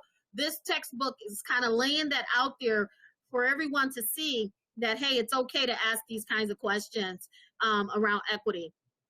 And then the multiple perspectives, even in the primary levels, just asking kids about who they are and what they think, and to provide a critical analysis around historical pieces that you normally would not see. So I know that inside of the interactive piece, it was asking kids to share, their idea of like the women's suffrage movement and other historical movements that we never even really, in some of our prior adoptions, and I'm really happy about this adoption because it's been a long time coming, but in prior adoptions, we never even thought about how might this be perceived by a student who is, Latinx, or who is LGBTQ plus, or who is, not white. So I really liked that piece. And then digging into, the student text, the primary sources, the pictures and the biographies again. And you'll see that it really talks about the roles and contributions of people. It has a social justice slant, and I like that piece. Can you move to the next slide? So over here, students see themselves in the curriculum. So you see biographies of influential, and then also a little less known African American, Native American, and Latinx activists who fought for the rights of others and shaped social justice advocacy. So we saw, just for an example, at the primary level, we saw Dolores Huerta, Archie Thompson, and Dolores Huerta, and it talks about how she advocated to help the entire country and to get fair treatment for, the farmers and things of that nature. And then Archie Thompson, and we're talking about being linguistically responsive, talks about saving the Yurok language and why that's important. And I also like that we use so much imagery for our English language, our multilingual learners, because a lot of times they need, in the scaffolding of what they learn, they also need those imageries when sometimes they're unable to find the language that to actually describe what they're learning. So they also get that through imagery. And of course, we see some of our well-knowns, Mary McLeod Bethune, and others of African descent, Latinx descent. And again, we had biographies also like Barack Obama, and in our current textbooks, because they were so old, we didn't even have a picture of the only person of African ancestry to serve as the president. And now you have that. And so it really is a powerful, I think, piece. There are interactive timelines. There's music.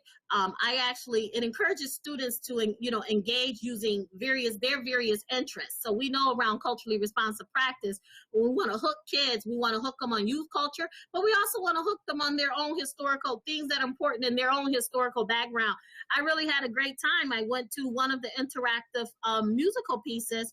There was one on ancient Africa, and it provided a musical piece around ancient Africa. And then there was one rap music. I used rap music to talk about that same historical piece, and where math and science, it looked at math, it looked at science, it looked at the origins of, telling the truth, speaking from a standpoint of veracity through hip hop music. You got to go listen to that. It was just powerful. I found myself and the director, we're like bouncing to this, just listening to it. And I said, the kids are just going to have so much fun. And then there are interactive timelines, and the kids have to go in and find the dates and put them on the timelines. And there were interactive maps where the kids would have to go in and find places and put them together on the map. So it's very student-centered, not the teacher talking down to them for every single thing they do, but for them thinking on their own, engaging in critical analysis with these interactive pieces, and looking at how, with everything being on a virtual platform right now, and really not being able to say with confidence that we will be back in school in September, because I don't really feel we know that. I think having such a powerful interactive virtual piece is really going to be a really great thing for our kids.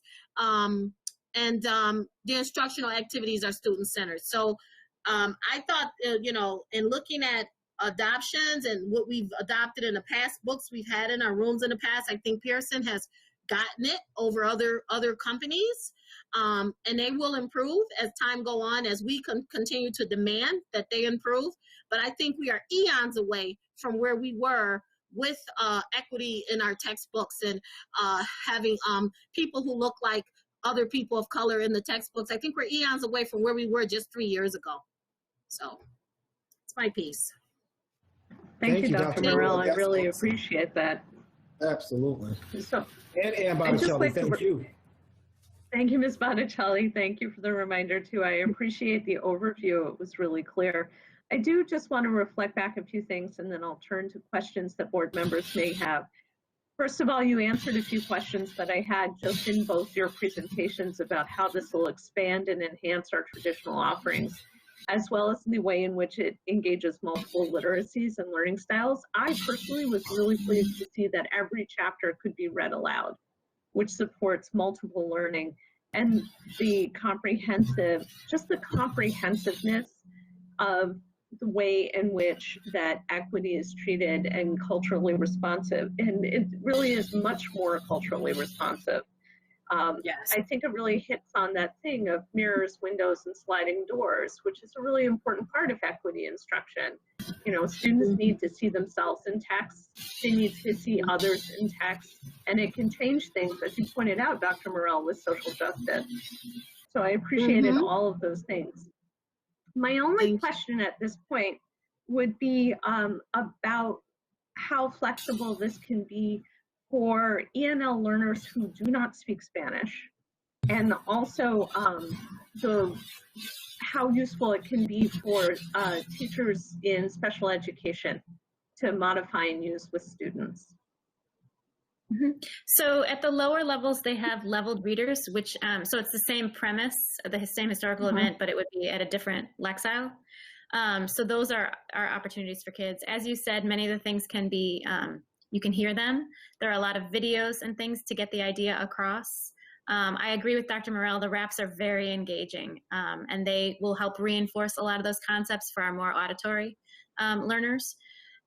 Teachers can select which activities and which parts of the text they're going to use. They can also pull in their own materials. So as a special education teacher, I could still go to a different site and pull something in to reinforce what I'm doing if I needed to do that. So for SDI purposes. So I could potentially retype the text so that it's a little less complex if I needed to do that, and then provide that to the students.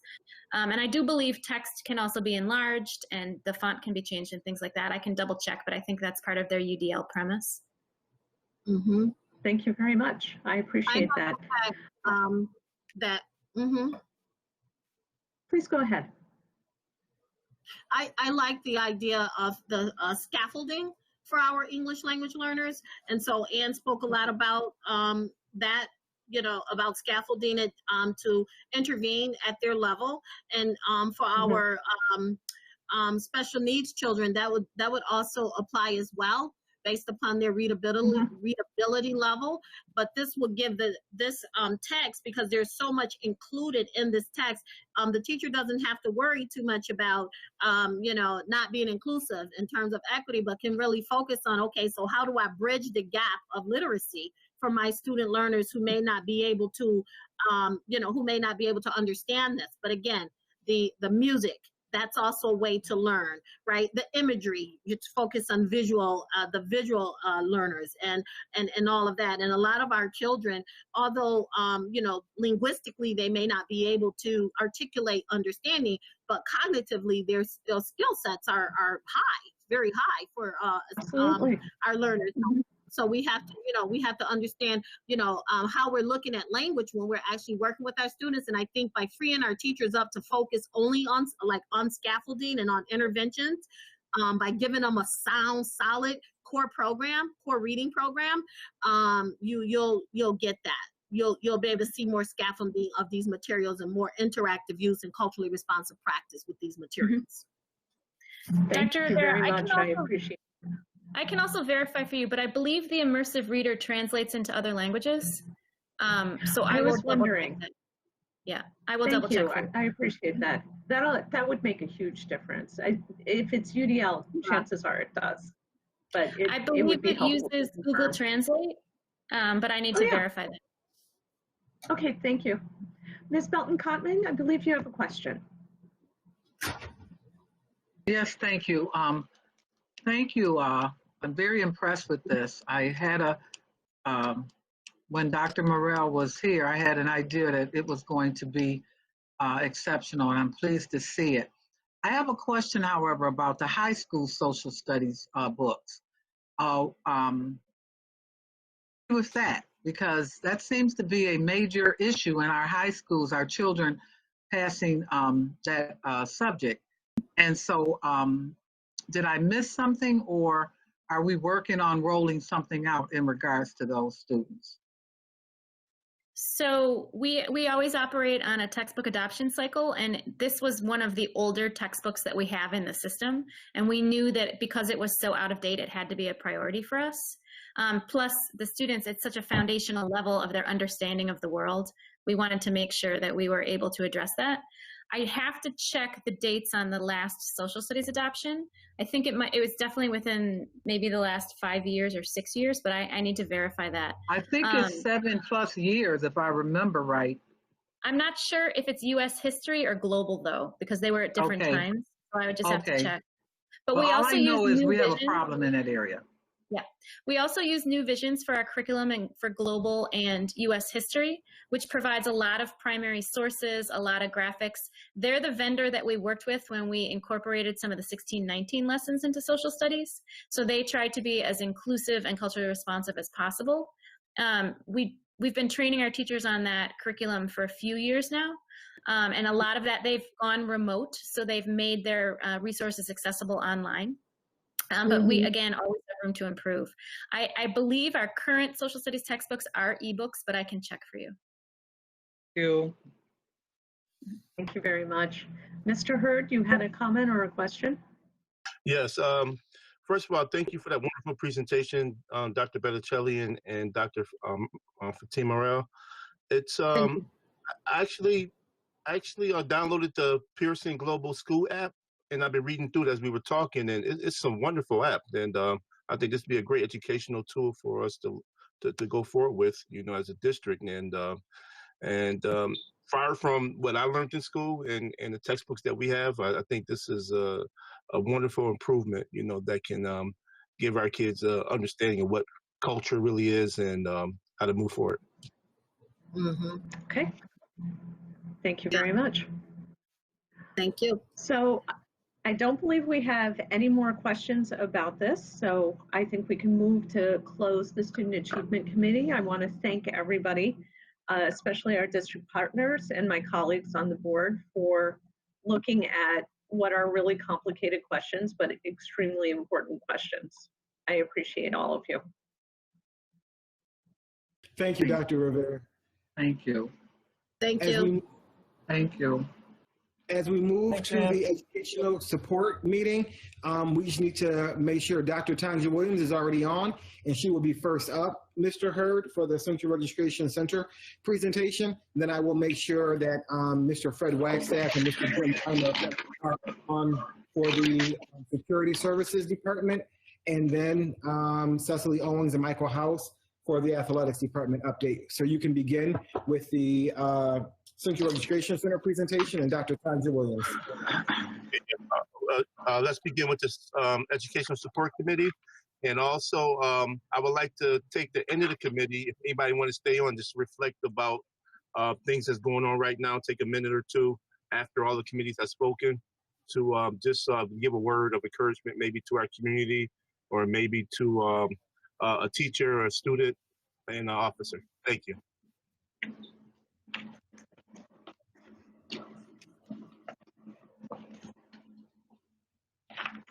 Okay, first up, we have Dr. Tanja Williams, and she will give us a Central Registration Center presentation.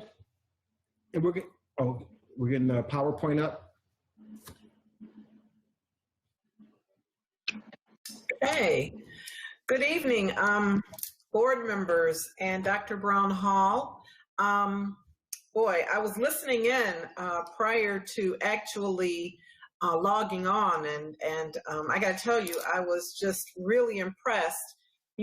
As the associate for student support, I feel it is really important that social support, student support, is infused in everything, in all of our curriculum assessment and instruction, with our security, with really everything, and especially, at this time.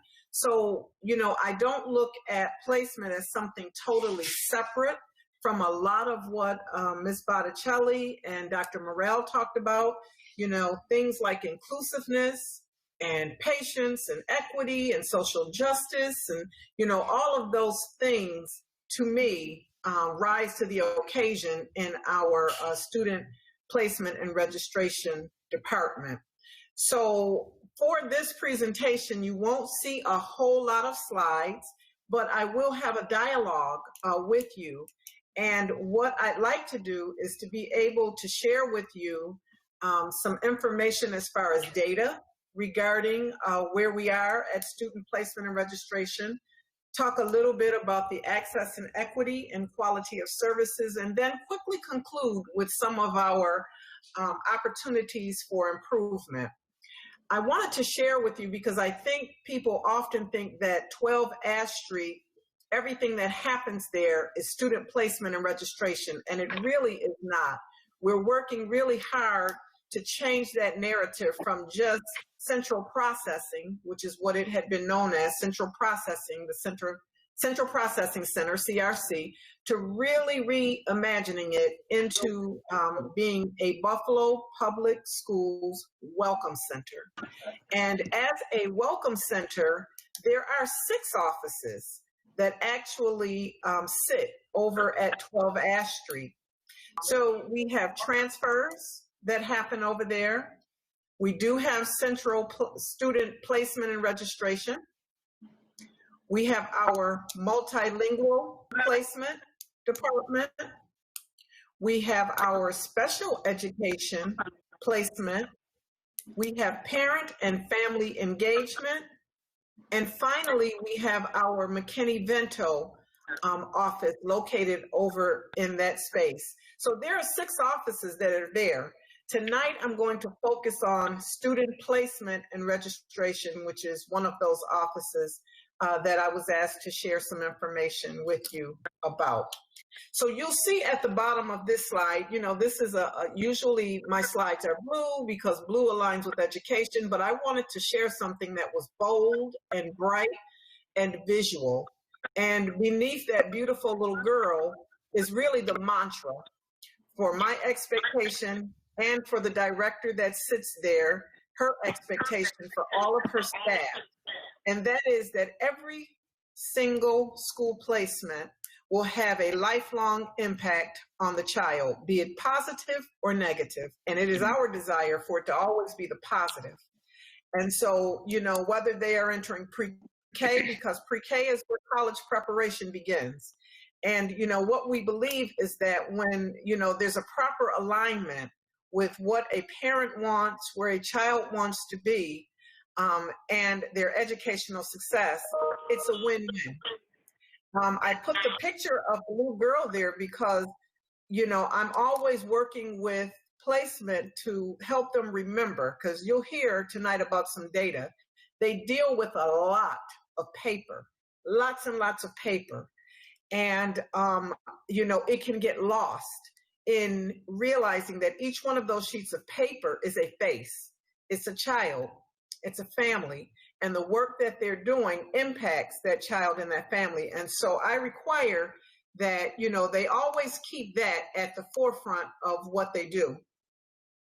So when we talk a little bit about data, this year we know that March 17th was when the public health pandemic hit, and work at the building per se ceased. At that point, we had already serviced more than 13,000 new and or returning families just with between July 1st and March 17th. That is a lot. That's a lot of families that come into placement. And, you know, the families that come in, we welcome them all. You know, we get diversity as far as socioeconomic status, racial, language, culture. We get the gamut. And the desire is that every single one that walks in receives the same support, patience, listening to what it is they want, and to, you know, provide them as much as we can. You'll hear a little bit about how the work operates, and it's not always, we don't always have the ability to give a parent their first choice because maybe there is not seat availability, but we can certainly hear their concerns and work with them on a close second. So we, this year, just walking through the door as of March 17th, had serviced more than 13,000 new returning families. I had Ms. Daniels pull some information as far as how many applications they processed this year. And what she shared is that between the 3Y, we have a 3Y program over at Montessori School number 32. And between that grade level, the 3Y and grade 8, 4,121 applications were processed. Between grades 9 and 12, 2,420 applications were processed. And then for our non-BPS children who applied to, attend, usually it is 156 or 195. We had 441 students. That's a total of 6,982 applications that department processed. And it's not a large department, and the accuracy is critical. It is critical for that department. So that's a lot of paper because each one of those applications has 5 choices within it. So it's almost like you could take that number and multiply it by 5, because if they don't get into their first choice, then you still have to go through the process to see if a child or family is able to get into their second, third, fourth, or fifth choice. So I then asked her for some information regarding criteria-based schools and just some racial breakdowns on, what that data looked like. Now we have 9 criteria-based schools, and I'll share them with you. School number 61, the Arthur O. Eve Early Childhood School, has a gifted and talented program. Olmsted School number 64 also has a GT program. 156 Olmsted School, grades 5 through 12. City Honors, grades 5 through 12, has a gifted and talented. Buffalo Academy for the Visual and Performing Arts is considered a criteria-based school. Leonardo da Vinci, Hutch Tech, Middle Early College, and then we have a Universal Teacher Academy program that sits at McKinley High School. So when we took a look at all 9 of those schools, I wanted to just get kind of a global, a high-level look at racially how many of our children were meeting the criteria and being placed. And for white students, there were 364. Black or African American students, there were 388. Asian American students, 174. Multi-race families, 77. Native American, 13. Pacific Islander, 3. And Hispanic, 153. So that's just a high-level look, and of course it can be disaggregated further, but that's kind of a high-level look at, for those 9 criteria schools, what it looked like as far as the racial breakdown and students being accepted and assigned there. I then also wanted to share with you, with respect to our charter school students who returned to the Buffalo Public Schools this year, between September 2019 and February 28th, 2020, we had 726 students who returned. The highest 3 charter schools that returned students or families that elected to return to Buffalo was, the first one was Buffalo United Charter, and 20% of their 578 students returned between that time frame. Elmwood Village Charter returned, 16% of their children returned to Buffalo Public Schools out of 660. And the South Buffalo Charter School, 11% of their children returned from 785. So that's just, some quick data points, data at a glance that, I wanted to share with the board. moving into a little bit about access and equity. In 2017, and I happened to be at the board meeting, I believe it was Dr. Frazier and Dr. Brown Hall that presented to the board at that time that there was a need to take a look at the process by which 8th graders were being assigned to high schools. And I know that Dr. Brown Hall and Dr. Rosser convened several meetings at schools, included principals, associates of school leadership, parents, and they took a look at it. And what came out of all that we looked at was that there definitely was a need to revise some things in order to ensure equity. And so one of the first things that came about in 2017 was, and this was huge, it was kind of like a whole revision, reimagining of creating a ranking system by which students would be accepted into criteria-based high schools. So in the past, the central registration or student placement department would receive applications from 8th grade school counselors, thousands of them. And they would funnel them out to schools, and they would get back lists to tell them who was accepted and who wasn't. But we didn't centrally have, a clear handle on what that looked like, and was there consistency, was there equity, was there fairness? And so at some schools, what we found is that some schools were not filling up their 9th grade seats because what we were hearing was that, there weren't enough students that were meeting the criteria that had been established. And so, we created this ranking system which ranks every single student that applies.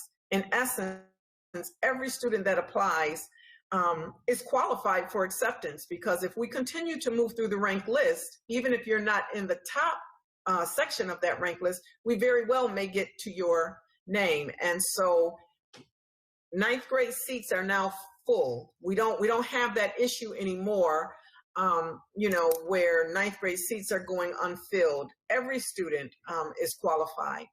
Another thing that we took a look at was the actual application. Now the application, we shared it with you tonight. It's still long.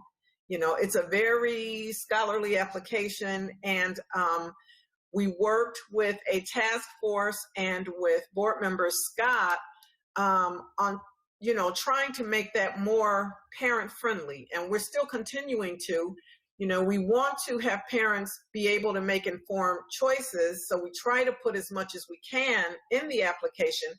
But the reality is it's a very complex application. And so we're still working to try to, not make it any less quality or any less informative, but to make it more comprehensive for parents. But there were some changes that came about as a result of that application. We worked with the Office of Shared Accountability to not only look at, 7th and 8th grade marks, but we looked at, research and what about 6th grade marks? We know that 7th grade is usually the toughest year for students. Everything changes.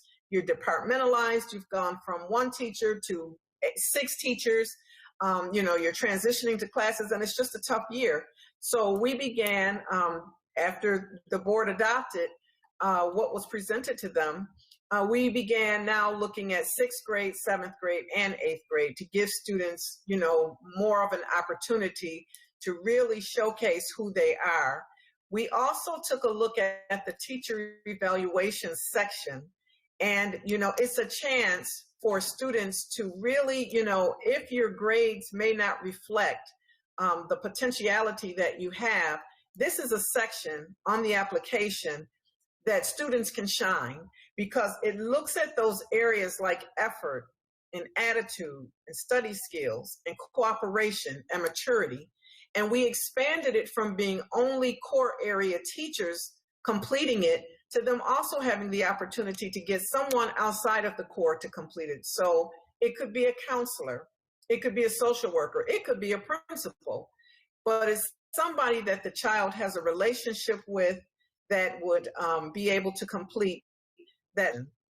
We also, during that time, it had been, I believe in 2013, the board adopted a policy that spoke to all of the children being able to participate in a career zone inventory that would identify students' talents and strengths and all of that. But prior to 2013, it was happening in some places and not others. And so we worked with our Department of Career and Technical Education, and they actually added right into their curriculum where all 7th and 8th grade students in their home and careers class would be given the opportunity to participate in this career zone inventory. So all of our students take it, whether you have been identified with a disability, whether you are an English language learner. All of our 7th and 8th grade students take it, and it really is designed to see what are their interests, what are their strengths. And so they take this inventory, and it helps to give them some direction on schools that they may be interested in applying to. And so the expectation is that they will take it home. The parents have a piece in this.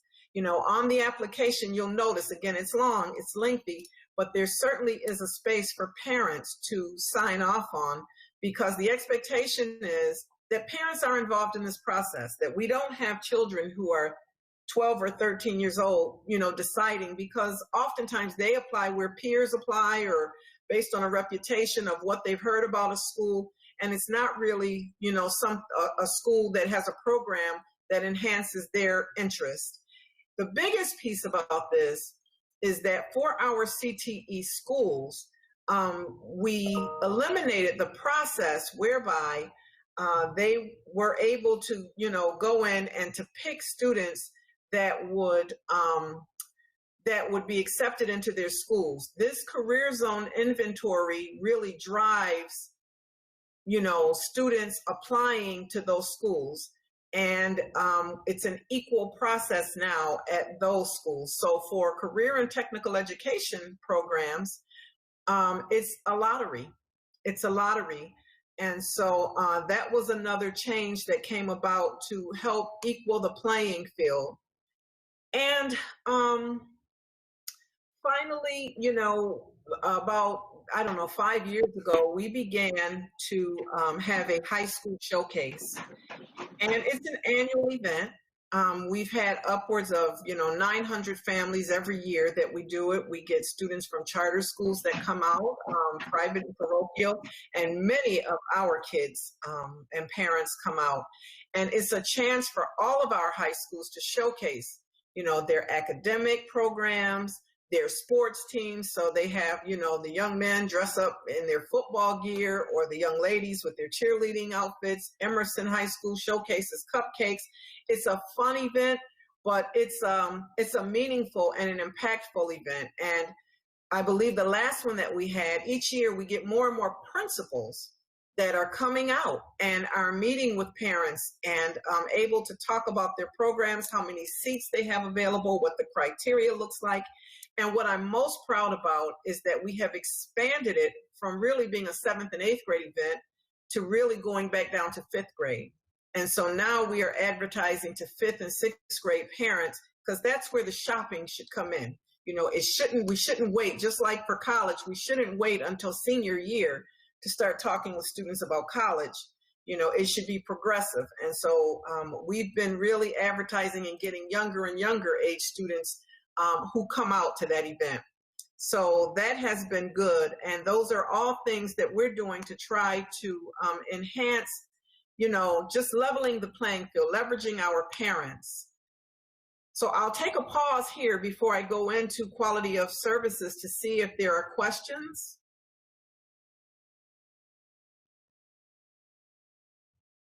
Okay. I have one hand raised. That's President Sharon Cotman. Yes. Thank you.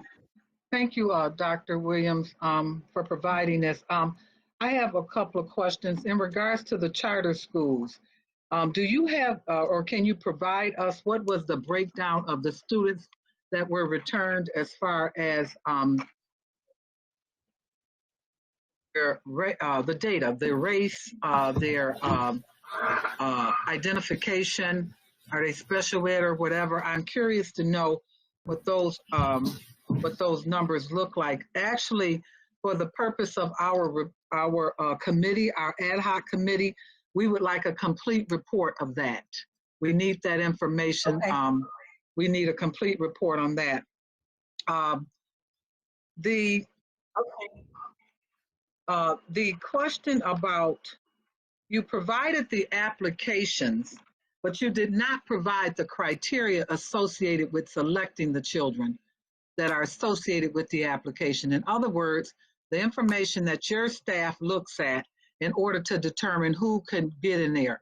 I'm being told that we have one school that has an 80% neighborhood requirement. Came before the board. I don't understand how 80% ever was presented before the board, came before the board. And as a result, there are few, you know, they have created their own little private school system as a result of that. So for me, I want to see additional information associated with how the children are selected, what percentage. And as long as I can remember, there was never more than a 50 to 60% neighborhood requirement and in any school. And now I'm being told that it's upwards of 80% at certain schools. And so I want to know, I want us to work on that this summer as far as monitoring that and getting some clarity on that, because I don't think it's fair for public dollars to come in from the federal government and somehow or another someone has put an application process in place that excludes children from applying from all over the city based on those requirements. We have to take a look at that. And that's unacceptable. So I need to look at that. And I'll limit my questions for that for now, because that's, if you're talking about ensuring equity, that selection process is where the equity has to be addressed. And I need to know how those, I don't understand how it even happened, because it never came before the board. And no one has the authority to do that other than the board. So I want to take a look at each one of those applications that are associated with that. And that'll be it for now. Thank you. Okay, so I know that for our community schools, and I think those came into play maybe a few years ago, the desire was to try to create opportunities in those schools to, you know, kind of bolster the diversity and that kind of thing. So I know that at our community schools, I know that we have a couple of schools that there's the 50, 30, 20% rule. And so we look at students that live between 0.1 mile and 0.7 miles, and 50% of the students that live within that radius receive preference. And then there's the community piece, which is 30%. So if you live 0.71 miles away to 1.5 miles, you're considered a community student. And then if you live beyond 1.5 miles away from the school, then there is 20%, which is a district-wide acceptance that we do for that. But I think that's attached to the community school, and I believe the Promise Neighborhood School at School 80. Well, that's not community school, that's neighborhood school. If you set up 80% of the students to be within a 1.5 mile radius of the building, that's a neighborhood school. The board was very much against neighborhood schools. As a matter of fact, in the Office of Civil Rights ruling, we were admonished to make sure that we did not do neighborhood schools. And so you have this 80% guideline has created with schools, and that's against the law. Okay, so we need to take a look at that. There's a problem there. Okay, I hate to say it, but that is against the law. That is disparity of treatment, and that's unacceptable under the law. And we were already cited for it. We were cited for it in 19 72. We were, and when Gary Orfield did his report, we were cited the second time around. Doing something incorrect there. I just want to clarify, because I think there's two things that need to be clarified. Even though that preference is there for community schools, I don't believe that we are at an 80% neighborhood for any one of our community schools. Oh, I disagree. I know for sure. I've already done my homework there when I brought this up, because this is one of the concerns I had. School 50 is at school.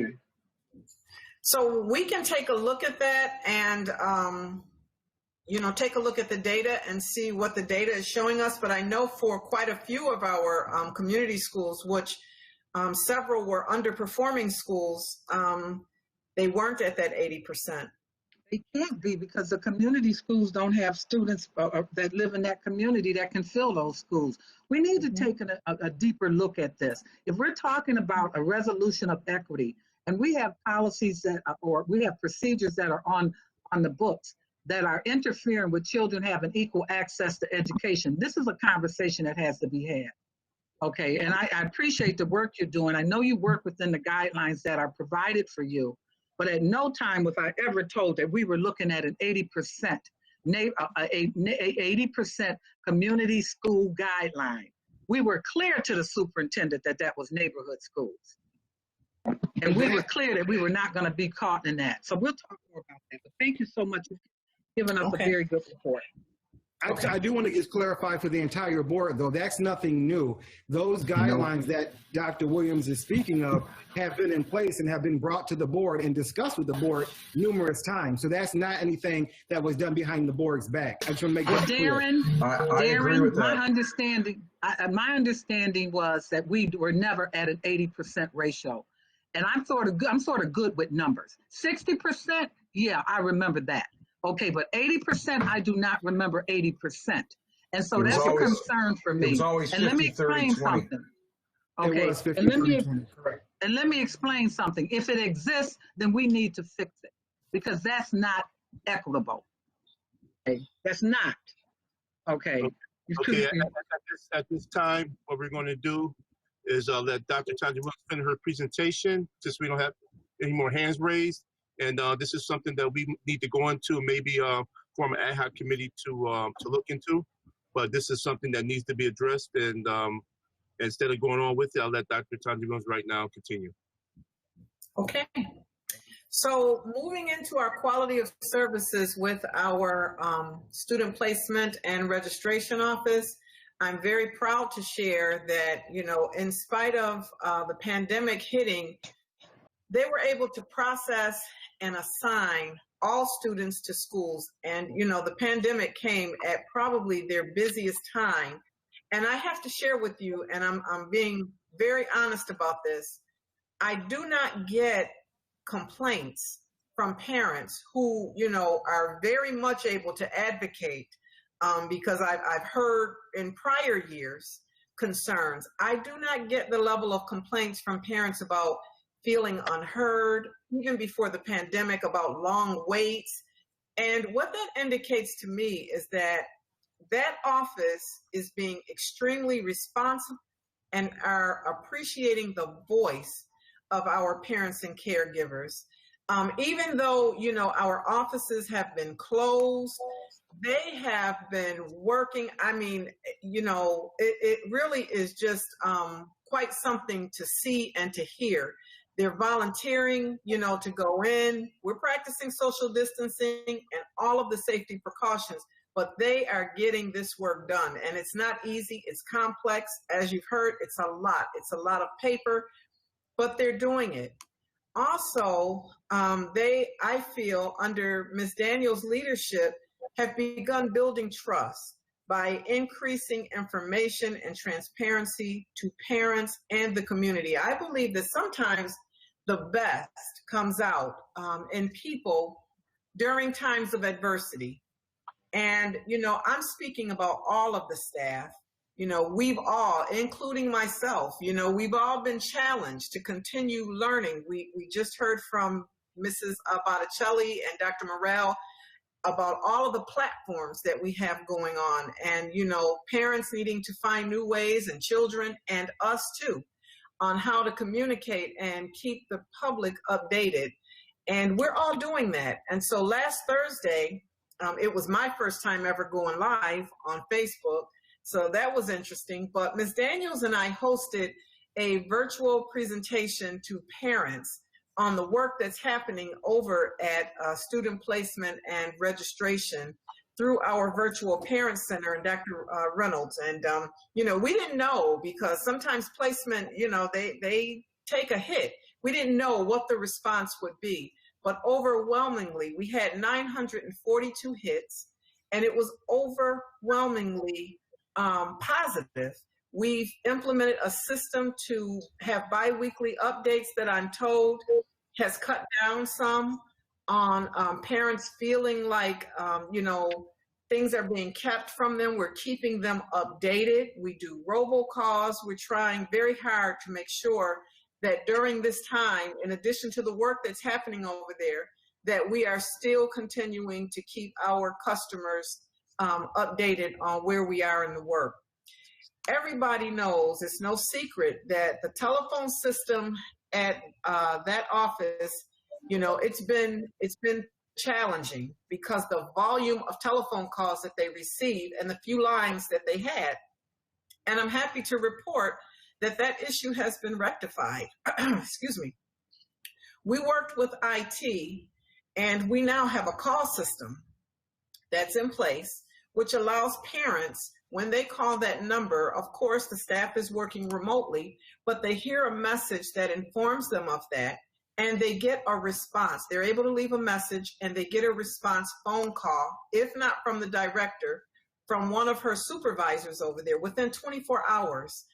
And, you know, I have to share that the public has been so patient and supportive during these times. They understand we're working remotely, but what they didn't understand was when they would call and the telephone would just ring and there was no availability to, you know, ability to leave a message and receive a return call. So it's a small fix, but it's a really important fix just the same. And I think it's changes like that that are changing the narrative about our BPS Welcome Center, specifically student placement and registration. And, you know, I just have to say that I really do find it remarkable that, you know, during a public health crisis and, you know, with a fairly new staff, we've got a fairly new director, she's got a fairly new supervisor working under her, that, you know, this is a department that is working hard to increase their presence and level of engagement with our families and with our schools. You know, I'm hearing from principals and from our associates of school leadership that they appreciate that, you know, they've received notification of where their 8th graders are moving up to. High schools are receiving lists of, you know, who they have coming in. And so, you know, I just want to share that, you know, they are working hard. They're getting the work done. And, you know, I just really want that to come out because, you know, it's a challenging place, you know, to be, especially during this time. But, you know, they love the work. And, you know, if you remember that little statement at the beginning about how every single one of those pieces of paper is a child, it's a child's life, whether they are going into pre-K or they're coming to us in 12th grade. You know, I expect the same level of consideration to be given. And so I'll quickly wrap up with, are there opportunities for growth? Absolutely. You know, we now have a challenge. We've assigned all of our students. And so now is the time to get them registered and enrolled. And, you know, I've spoken with Dr. Cash and he shared some ideas and some best practices adhering to the CDC guidelines. But, you know, we've got thousands of students that we have to have enrolled by the first day of school. And so we have a committee. We're going to start that process on June 22nd. We're working with Jim Weimer's department to make sure we have all of our signs and, gloves and everything we need, lock boxes so that parents can leave information. We're working with technology. We've got an online platform. It's not optimal, but it'll work for us for now. We've got our school nurses, they will be over there taking temperatures just as a precautionary measure. We've worked with Nadia Nashir's team so that if there are parents that speak another language that need a certain level of support, she'll be able to direct her staff to get that. Kim Holscher's team is on board. We are working with Fred Wagstaff to make sure that, we have security and there's organization as parents are dropping things off. And so I just want to conclude by really saying that I think when you have the right people in the right places, and we do have a mighty strong team over at our Student Placement and Registration Department, that I think, when you couple those things with the right heart, then I think magic happens. And I think, in spite of all that, this has been a year of learning for all of us, but I think the magic is happening, and I think that the narrative is beginning to change. So that's what I have. I have 3 hands up right now. First one, I believe, was Sharon Belton Copman. President Copman? No, I'm sorry. I did take my hand down. Okay. Sorry. Next, we'll go with Lou Petrucci. Thank you, Terrence. First, Dr. Williams, thank you. I know you changed the message. People can leave messages at central registration. That's been great. I appreciate that. I'd be very curious to know how many kids are leaving our charter schools for criteria versus non-criterion based schools. Am I leaving Elmwood Charter to go to performing arts or to, Olmsted or whatever it may be, versus am I going to go to another school? I think that'd be a crucial differentiation. Last, I do appreciate the work your staff does. However, I've had 2 very different experiences with people from my neighborhood who tried to send their kids to the Buffalo Public Schools. They were young, they were a little naive, they only put in 1 choice. So then they met with staff gave them a second choice after they were working with choice, apply here, only to get a rejection letter, which they were visibly upset. Listen, I'm working with staff, they told me to apply, why would they tell me to apply if I'm going to be rejected? So imagine you're a young parent, and now it's June and your child still doesn't have a school to go to in the fall. So they're calling me routinely. They're upset because they feel that they were led down the garden path, that, I wish they would have been more honest with me. I wish they would have told me. I wish they would have given me a variety of options, but to only give, 1 school. And then now when they call, well, it's all filled up and all of our other choices are maybes or if comes at this point. So they're a little hot. They're a little upset. So I apologize for that. What I will share is that the work at placement, it changes minute to minute. And so it's possible that when whoever spoke with the parent, that there was a seat that was available, and that, between them speaking with the parent and someone else applying and getting an application in and maybe selecting that same seat, that seat might have been removed. But if you email me the name, I can at least take a look and share, what might have happened there. I will. I appreciate it. Thank you, Dr. Williams. Okay, next we have Larry Scott.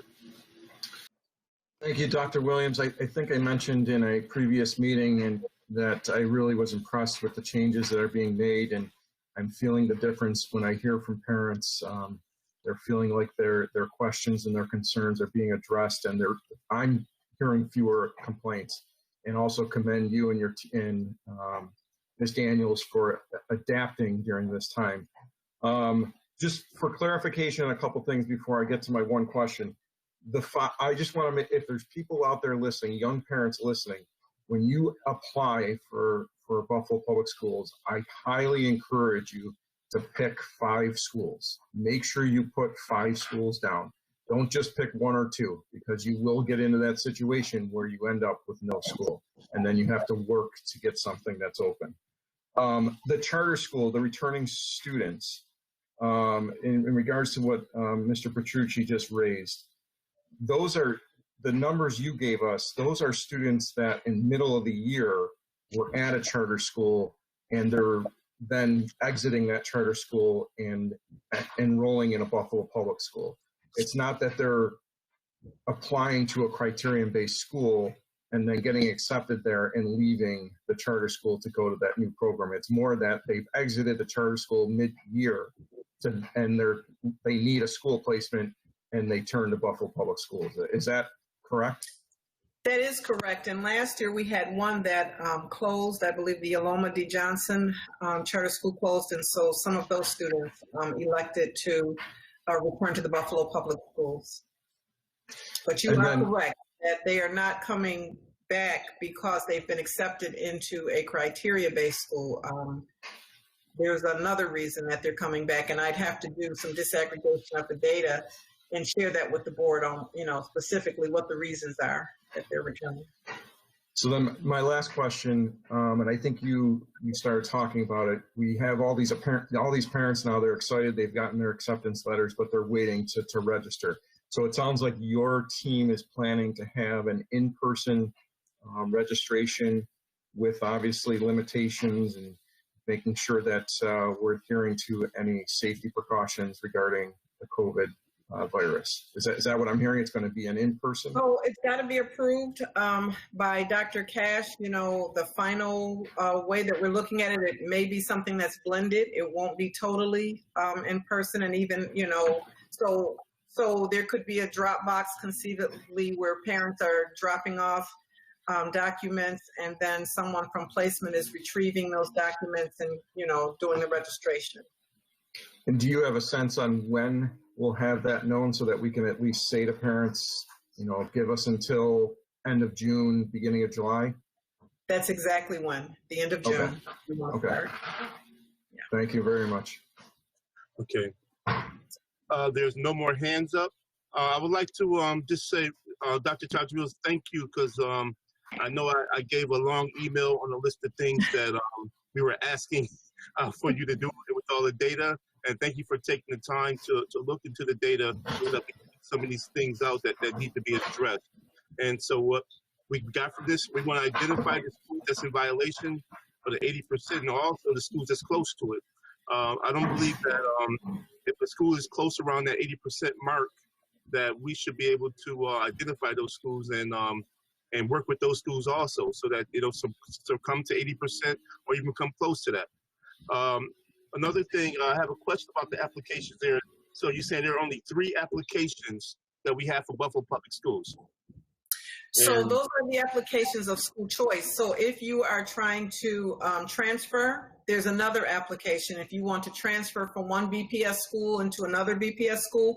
But those are the applications of school choice. So if you're a new parent coming to the Buffalo Public Schools or a returning parent, those are the applications. Or a student moving from 8th grade to 9th grade, those are the 3 applications.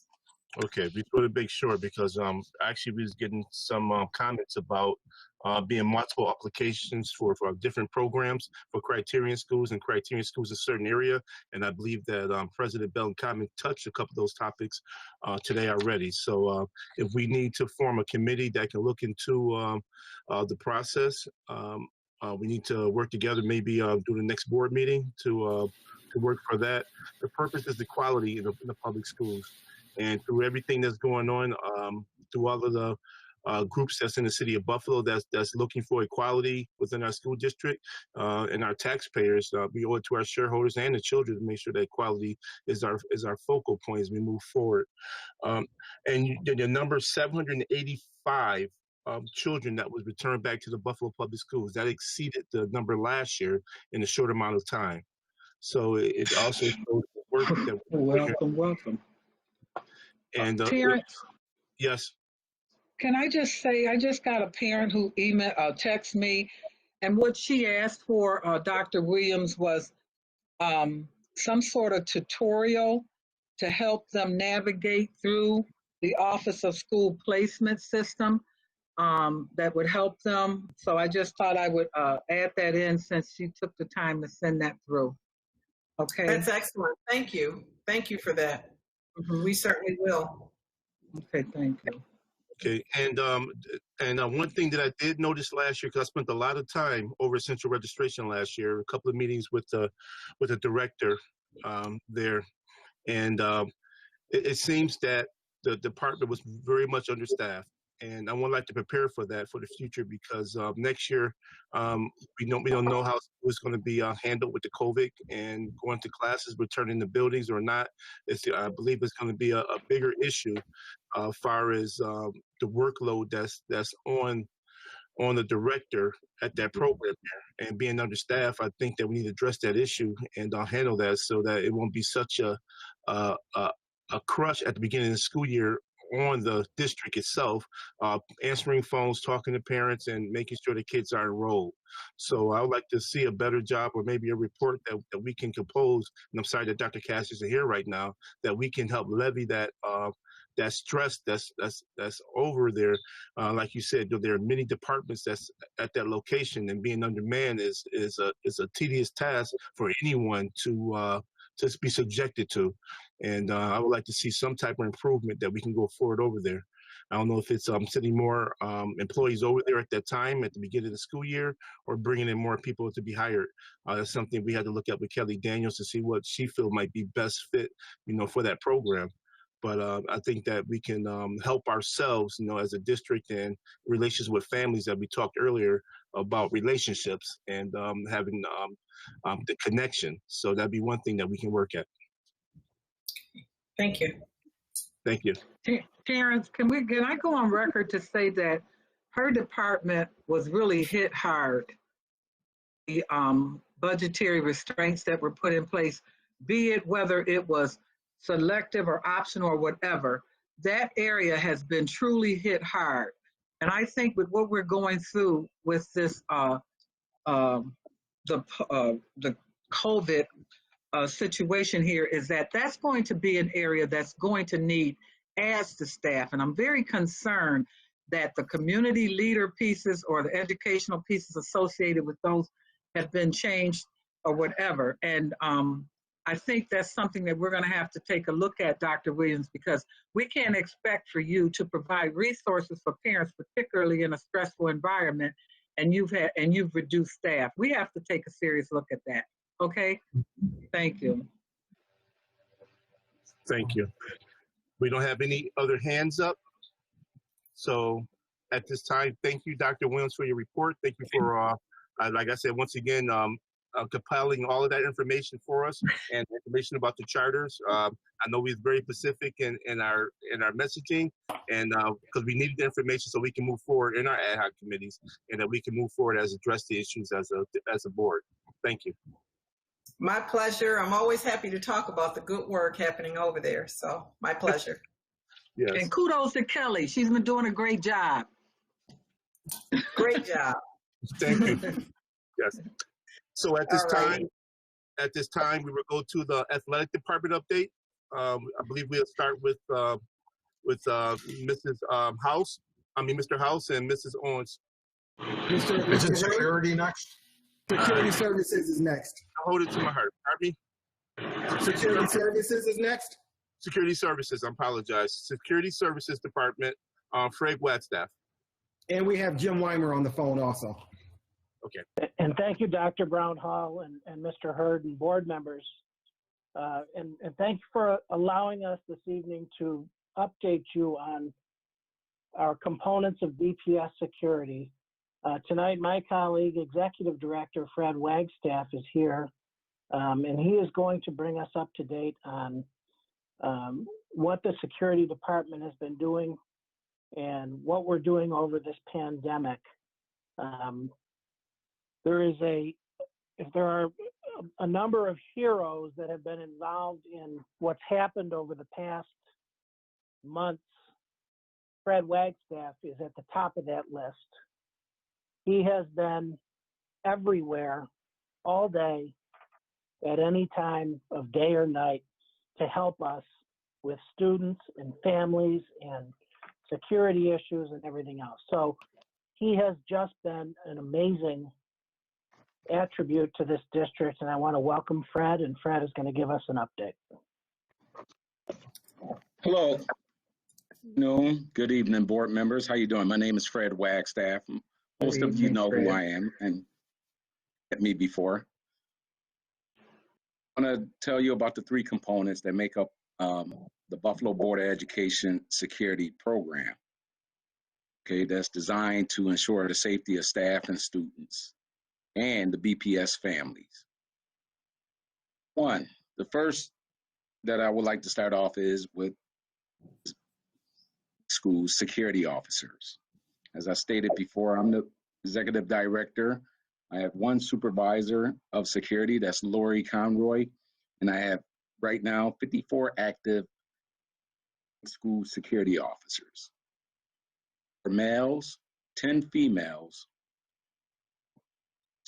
28 Caucasians, 2 Blacks, Hispanic members of that unit.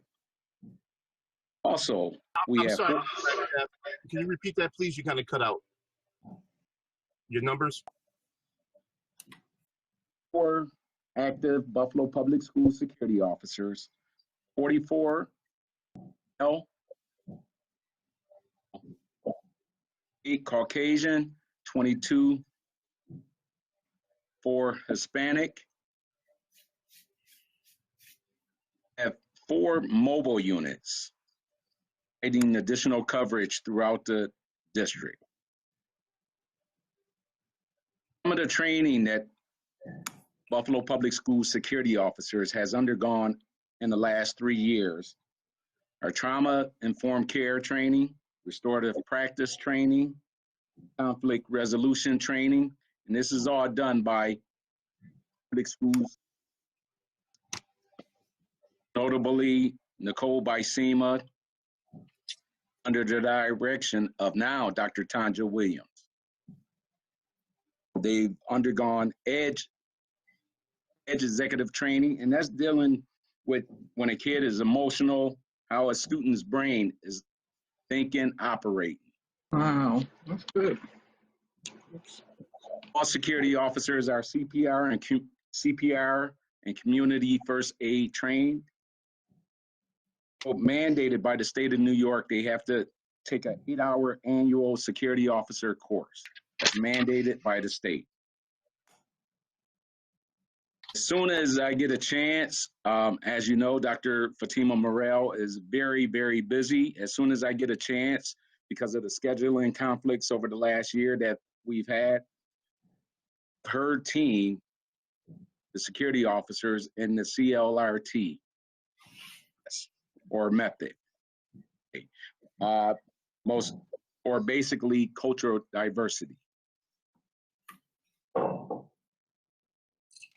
The mindset of the security team throughout the district is to be present, proactive, and preventative. Here, before the pandemic, we've done a great job. At one school,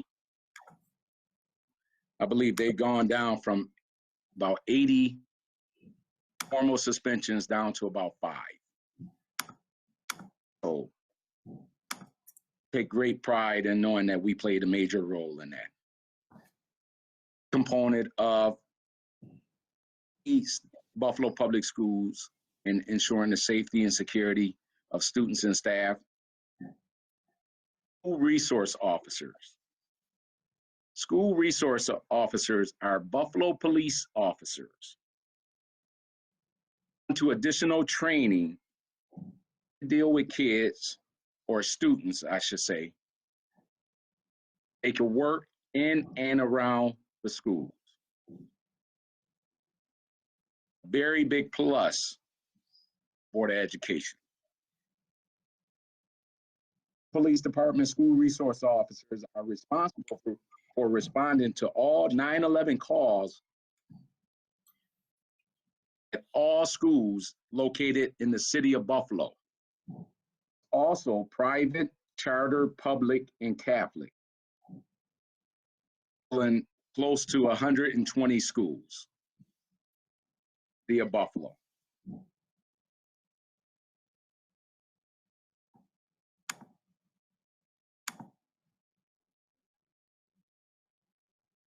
Everybody hear me? In and out? You are in and out, Mike. I mean, Fred, and I know Mike is on his way down to see if he can assist you. All right? Okay. Thank you. But in the meantime, I want to let board members know a lot of the data and stats that Fred read earlier are in the security update that was emailed to you earlier today also. So that document is in there just for your reference. The Buffalo Police Department SROs, or school resource officers, are trained in trauma-informed care, de-escalation of conflicts, and working with emotionally disturbed youth and adults. First and foremost, they're trained as Buffalo police officers. They conduct conflict resolutions when contacted by a school. School feel a need for officers who have relationships with all of the students, schools, in some grammar schools. They come in and they will conduct resolution, and that is done with they work with the security team. And one of the great benefits that we have in the Buffalo Public Schools are the school support teams, psychologists, the social workers, and the guidance counselor, and of course the administrators of each school. ROs also coordinate active shooter drills with all schools located in the city of Buffalo.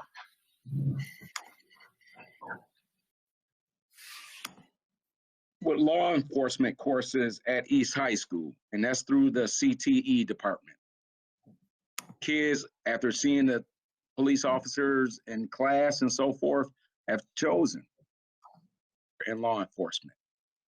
I have one who is now a SRO. I believe he's still a SRO. He went to Emerson High School.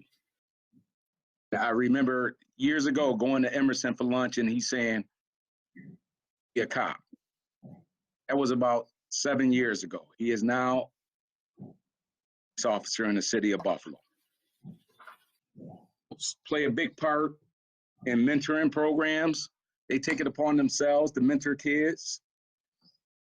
The special SROs, Phillips, a couple of years ago, mentoring kids and help coaching basketball at McKinley High School. The team won a state championship. I call him Juan. Officer Phillips is loved by kids. His presence light up a room.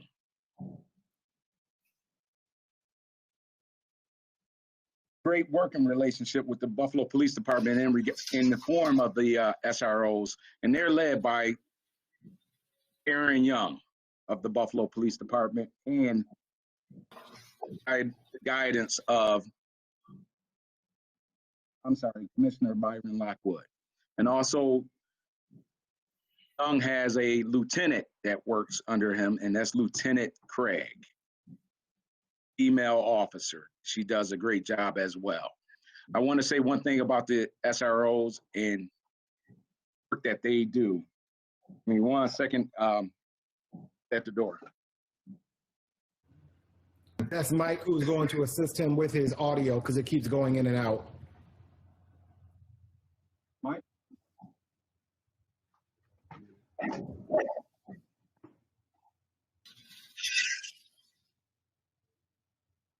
Laptop. Okay. That's it with the SROs. Another component of every day ensuring the safety of staffs and student safety and security is 5 selected high schools throughout the city. We have what we call off-duty Buffalo police officers. Stationed in the schools, just 5 high schools located throughout the city. They develop great positive relationships with the kids. And out of this, of the off-duty officers, I'm not sure if everyone has ever heard of the Singing Cops, Badger and Michael Norwood. They started out at Seneca High School, working there as off-duty police officers, and then their relationship with the kids and interaction with the students there led to them becoming the Singing Cops. They would have arm wrestling matches with the kids and so forth. And they are really beloved there. I just got a call from them, a text from them about an hour ago. With the mayor of the city of Buffalo, they announced that they will be having a unity walk led by the Singing Cops in a couple of weeks. I take great pride in knowing that because of Buffalo Public Schools, the Singing Cops formed, as well as COPS.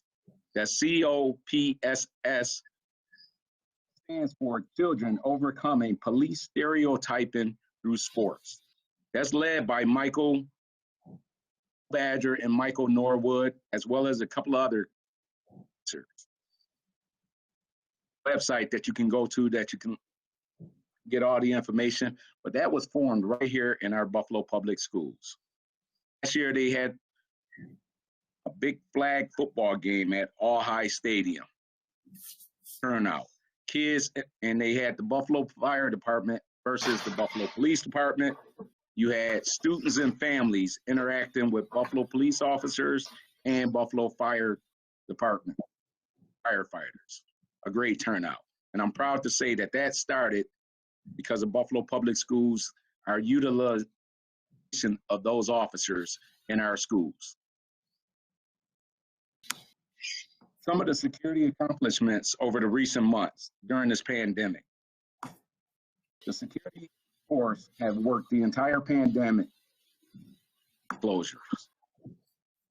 For all the food service distribution, as well as the electronics distribution, delivering learning materials to family through the 4 mobile units. Last Monday, we are playing a major role in the improvised graduation ceremonies that had to go to pandemic. I'll tell you this, the associate superintendents as well as the principals work into these graduation ceremonies. The school resource officers led by Chief Young is a big hand to ensure the safety of everyone. Security primary function during this time is to make sure that we are distancing throughout the ceremonies as well as the food distribution. Also, the security department distributing throughout the whole entire district to the staff, gloves, and sanitizers. Safety of everyone, including students. That's my overview on security. Very much. I tell you this, we are very proud departments, as well as the SROs, a great job for the city of Buffalo. That's it for me. Thank you for that update. Thank you very much. Thank you so much, Officer Flagstaff. We have a couple of hands raised. So first we're gonna go to Larry Scott. We have a couple of questions. Thank you, Mr. Wagstaff. And I just want to, before I get into my questions, just recognize that I witnessed you and your team firsthand at the device give out at School 81. I think it was in the middle of May when it was still snowing, and your team was phenomenal. And also just want to recognize too that you have always been student-centered in your work. I know you've participated in several restorative circles, community building circles, one of which was with myself and a large community of stakeholders. So I know you value the work of restorative justice and restorative practices. My questions have to do with the off-duty police officers. I think you said 5 schools that they are currently working in. I would like to know which of those 5 schools they are, which 5 schools they're assigned to. How many of them are currently working in those schools? Is it just 5, or do we have several that are coming in and out? How are they paid? Are they paid through us, BPS, the district, or are they paid by the City of Buffalo Police Department? And then for the after-school events that they work, again, is that, who are those the SROs that are doing those? Do they also have the training that you mentioned earlier with the SROs? And how are those off-duty officers being paid at those after-school events? Like that information now? You know, and as much as you can provide, yes. Well, the off-duty officers are paid by the Buffalo Board of Education, and it's 5 schools: Burgard, East, Tech, South Park, and there's one more. I am sorry, MST. Okay. And then what is their training? Well, they're Buffalo police officers. But you mentioned that the SROs have the training in conflict resolution, trauma-informed care, the EDGE training. Do these off-duty police officers have that training? Well, they have, not to my knowledge, that they have the training as the SROs do. Okay. Sure that they have, but that's covered in their Buffalo police training. And what policies do we have that kind of,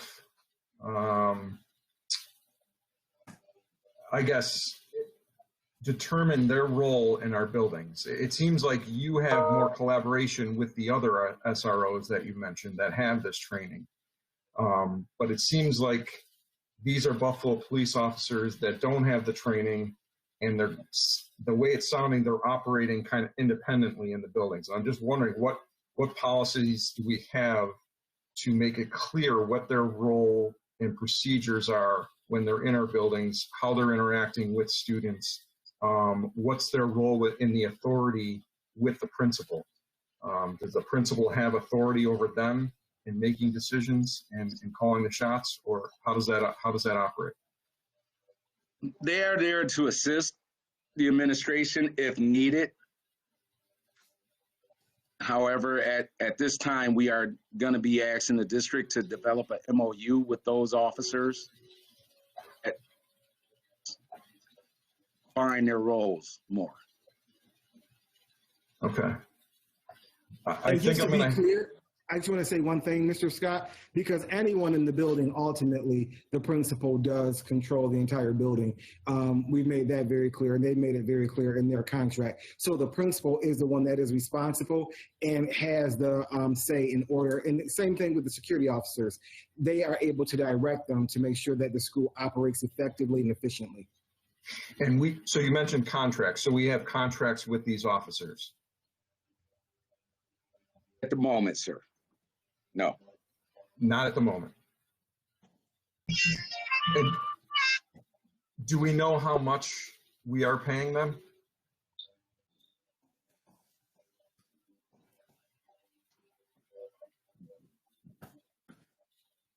Fred said something, but he cut out. What did you say, Fred? Yes, they are paid at an hourly rate. Okay, so yeah, I'm going to be following up with more questions in writing. I want to have a clearer understanding as to what if we don't have a contract, how we should be establishing, I think, a contract and criteria that should be very clear. And then I think the board deserves to know how much money we're spending and giving to these police officers. Okay. Next hand that we have up is Jennifer McCosey. Thank you, Terrence. Hi, Fred. Hello, how you doing? I also want to state that I've had, before being on the board and folks knowing where I was prior to board on the other side of the podium, kind of, having at it with the board, I always had the respect of the security officers and you, Fred and Juan, and I believe that you guys are definitely, you should be uplifted for the work you do for our district. So I want to put that out there too. I do have some questions around the SROs. My number one question, based on the back and forth you had with Mr. Scott, was what is the reason for off-duty police officers if we have SROs and they're trained and they're the folks that we're putting the extra effort into.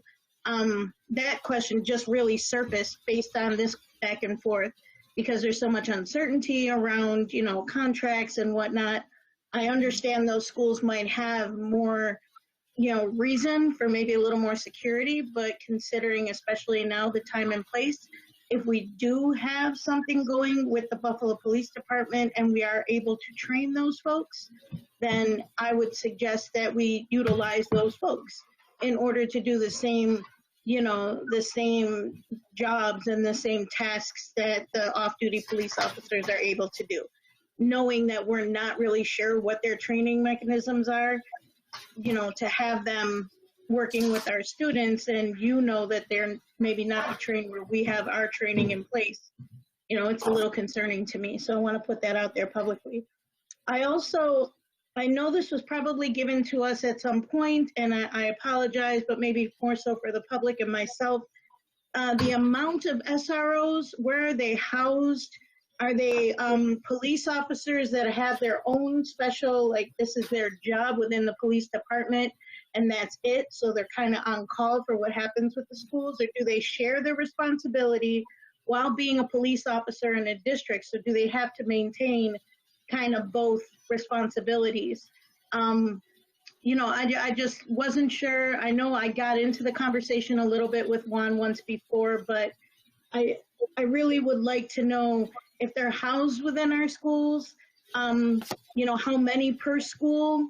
Do we have one in each school? I don't know the ratio. And I also don't know, you know, I'd like to know whether or not these folks are just Buffalo, you know, if they're paid, are they paid by the police department as well because they're officers? Or are we also contributing to their pay and they're both an officer and working for the school district? It's kind of gray and vague to me, at least. Right. Woo, a lot of questions in there. Let me start off by saying, sorry, but no problem, no problem. There are approximately 9 to 10 officers, 1 lieutenant, Lieutenant Kelly Craig, and Aaron Young. Earlier, they serviced all the schools in the city of Buffalo. So any 911 calls, the dispatcher, 911 dispatcher immediately sends it to a SRO officer before they will a district car. And the reason for that is because the SROs are familiar with the kids and familiar with the schools and so forth, and have working relationships with most of the schools, students throughout our district as well as other districts as well, charter schools as well. They are not compensated by Buffalo Public Schools. Again, they are Buffalo police officers that work for Buffalo Police Department, a division of the Buffalo Police Department. Sure. Where are they housed? Okay, where are they housed? They are currently housed at 131 at 4 school. That's on, I believe, Louisiana or Perry Street. South Park, Louisiana. Yes, thank you. Basically, they just basically house their cars there. Before we go any further, I'd like to ask Mr. Weimer a question. It's pertaining to attendance officers. I'd like to know how many attendance officers do we have in the Buffalo Public Schools? What are their purpose? What are their jurisdiction? And what schools are they located at? Or if they're working with the schools, are they on call? Because I have a couple of questions from community members about attendance officers, their role, and how much are they getting paid? And from your understanding, do we need more attendance officers or less? You know what, Mr. Hurd, unfortunately, I don't know. Mr. Weimer wouldn't have that information. He does not deal with attendance officers. That is through the Student Support Services Department, and we can get you that information. But attendance officers are very similar to teacher. Their pay ranges are, you know, it could be high or low depending on the BTF salary schedule. And we can get you their job description also, and the number of attendance officers that we have in the school district. And their location and their responsibility for schools change every year based on the need of the district. But that's the information I asked for previously in the email also. Yeah, and we don't have it for you tonight. Okay, thank you. Next hand up is President Sharon Belton Cotman, and then we have Hope J. Thank you. I just wanted to also share with the board some additional things that the SROs are doing in our schools. There's a program called GREAT, and it stands for Gang Resistance Education and Training Program.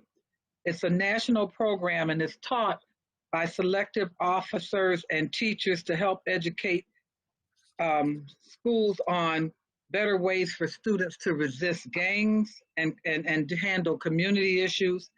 Normally, a female officer works with the girls and a male works with the guys. In addition to that, Chief Young has also going on lunchtime talk, a program where they bring in different speakers, professionals, to speak to the children in regards to this, and to regards to what different issues associated with what they want to do professionally, or whatever issues are going on. So I just wanted to say that because oftentimes we don't recognize the great things that people are doing outside of what they have to do to help our children, and those were two of them. I just wanted to share that with you. Okay. Ms. Hope J. Hi, Fred. Hi, Ms. J. So I have a question about, and I don't know if you can answer this because I know that you're not the supervisor. You mentioned a lieutenant, I believe you said Craig, was it? Yes? Okay. For the SROs? Yes. Lieutenant Kelly Craig. Kelly Craig, okay. So I just have a question about, and I don't know, again, if you can answer this, and maybe this is a question better directed to Lieutenant Craig, but I'm curious what sort of training they receive if you know, their job is to de-escalate situations with minors in you know, in school buildings and on school property, in order to have those contacts with the police not, you know, escalate to the point where our students are being arrested and then, you know, into the either family court or criminal justice system, right? I mean, that is our whole thrust here, and especially if we see everything that's going on, you know, across the country right now, is contacts with the police. At times, there is force that is being used that is excessive or unnecessary. And I know as a board, since I've been on the board, you know, we've seen instances of that happening when the Buffalo Police Department has had contact with our students. So given that it's such a, you know, a salient issue right now, I wonder if you know, if you have any idea about what kind of training they're receiving, and if there's, you know, more training that they should be receiving in order to limit those kinds of contacts with our students. That's something that Chief Young would have to answer, but let me just give you this glimpse into it. Sorry. If everyone remember the DARE officers, there's DARE officers. Yes. Federally funded, and I guess that was disbanded throughout the nation. So what became resource officers are basically like the DARE officers, where they do receive the training to deal with the students. I know that exactly they go or who conducts the training, I am not sure, but I've known from time to time our old officer have been gone out of town for training. Okay. Okay. President Cotman, do you still have your hand up?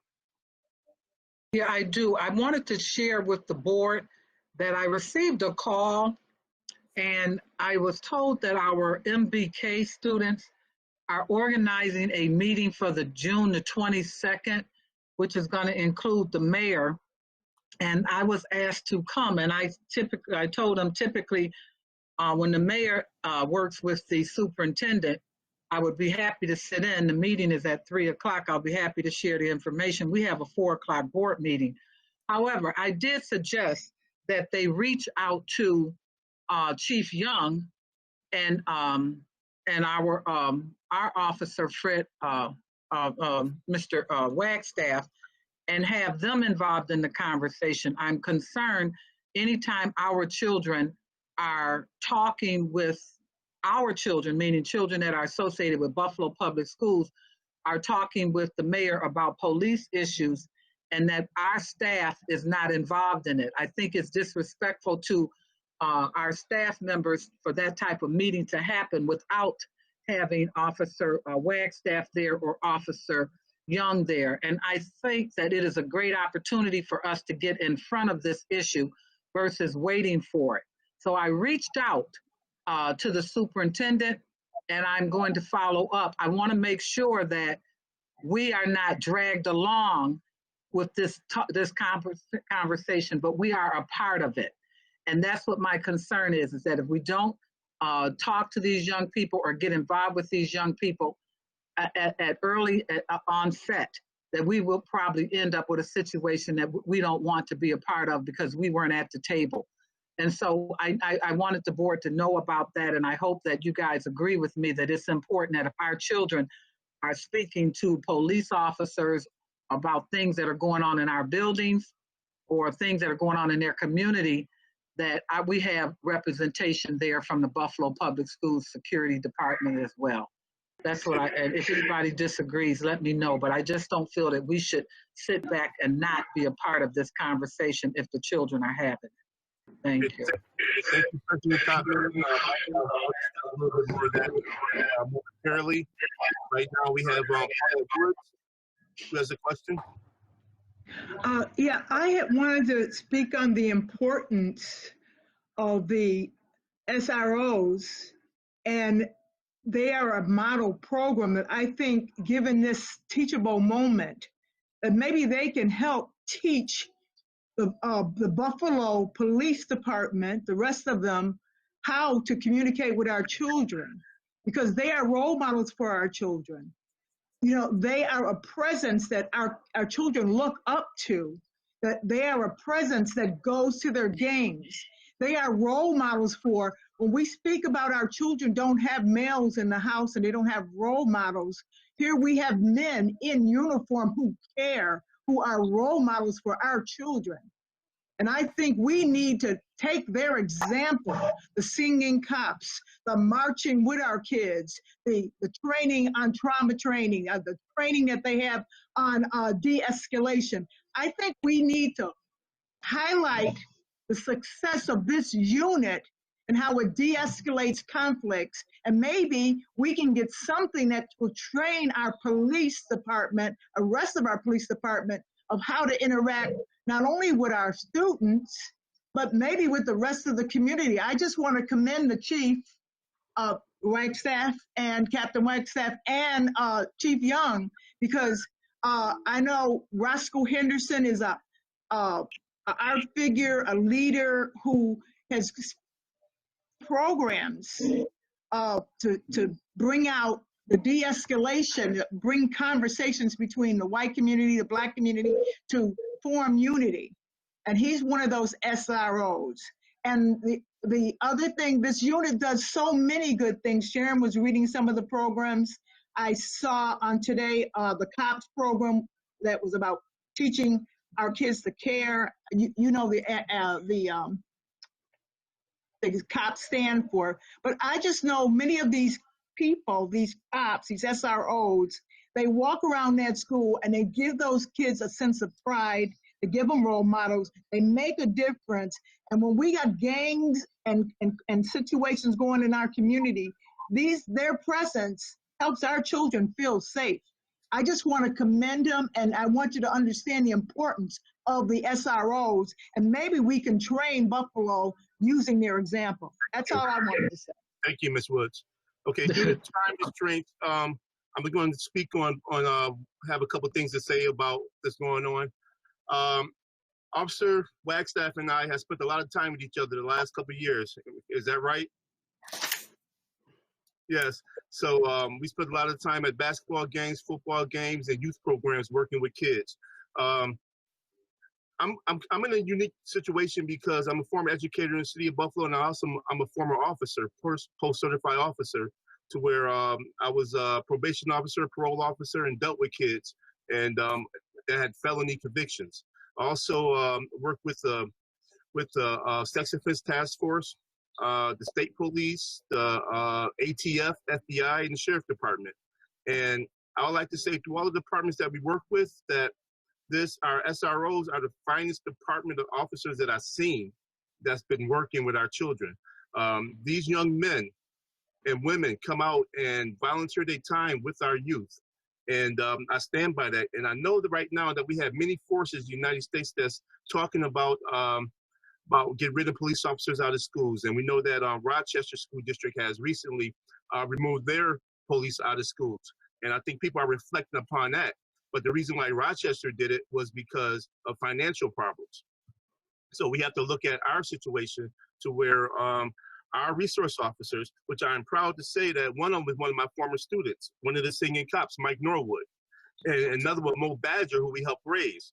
Those two officers and Chief Young does outstanding work. And these officers, along with Juan Phillips, that we all keep in prayer, they work tirelessly working with our youth. They volunteer and they coach basketball, they coach football, they're at the MBK programs, and they're also at the My Brother's Keeper program. They work with our youth endlessly. They have contacts and they receive calls in the daytime, middle of the night, from parents that's concerned about the youth because they know that the youth trust in these officers.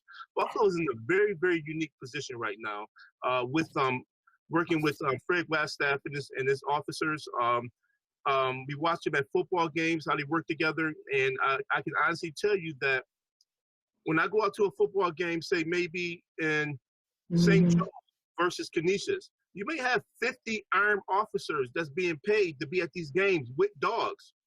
But at our football games at All High Stadium, Riverside, we look at these at our games, and we may have 5, 6 officers at these games. And half of them is our staff that we employ through the Buffalo Public Schools. So the type of work that they put out with these kids is phenomenal. And I had never seen or respect a corps of men and women before that as I do these officers. And we have groups here in Buffalo who's calling constantly that's saying that to remove these officers out of our schools. And I totally, and I'm going to stand firm, I disagree because of the work. And you can actually interview and talk to the kids. I encourage you to go to the youth program and talk to the kids that these officers work with, and you can see the work that they do right here in the city of Buffalo and respectfully with our units here.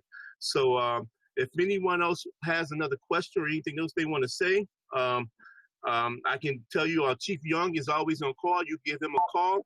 He has a program at School 53 that I went and spoke with the kids at myself, and that's Paulette Wood School. And they're actually it's my school. Your school, I apologize.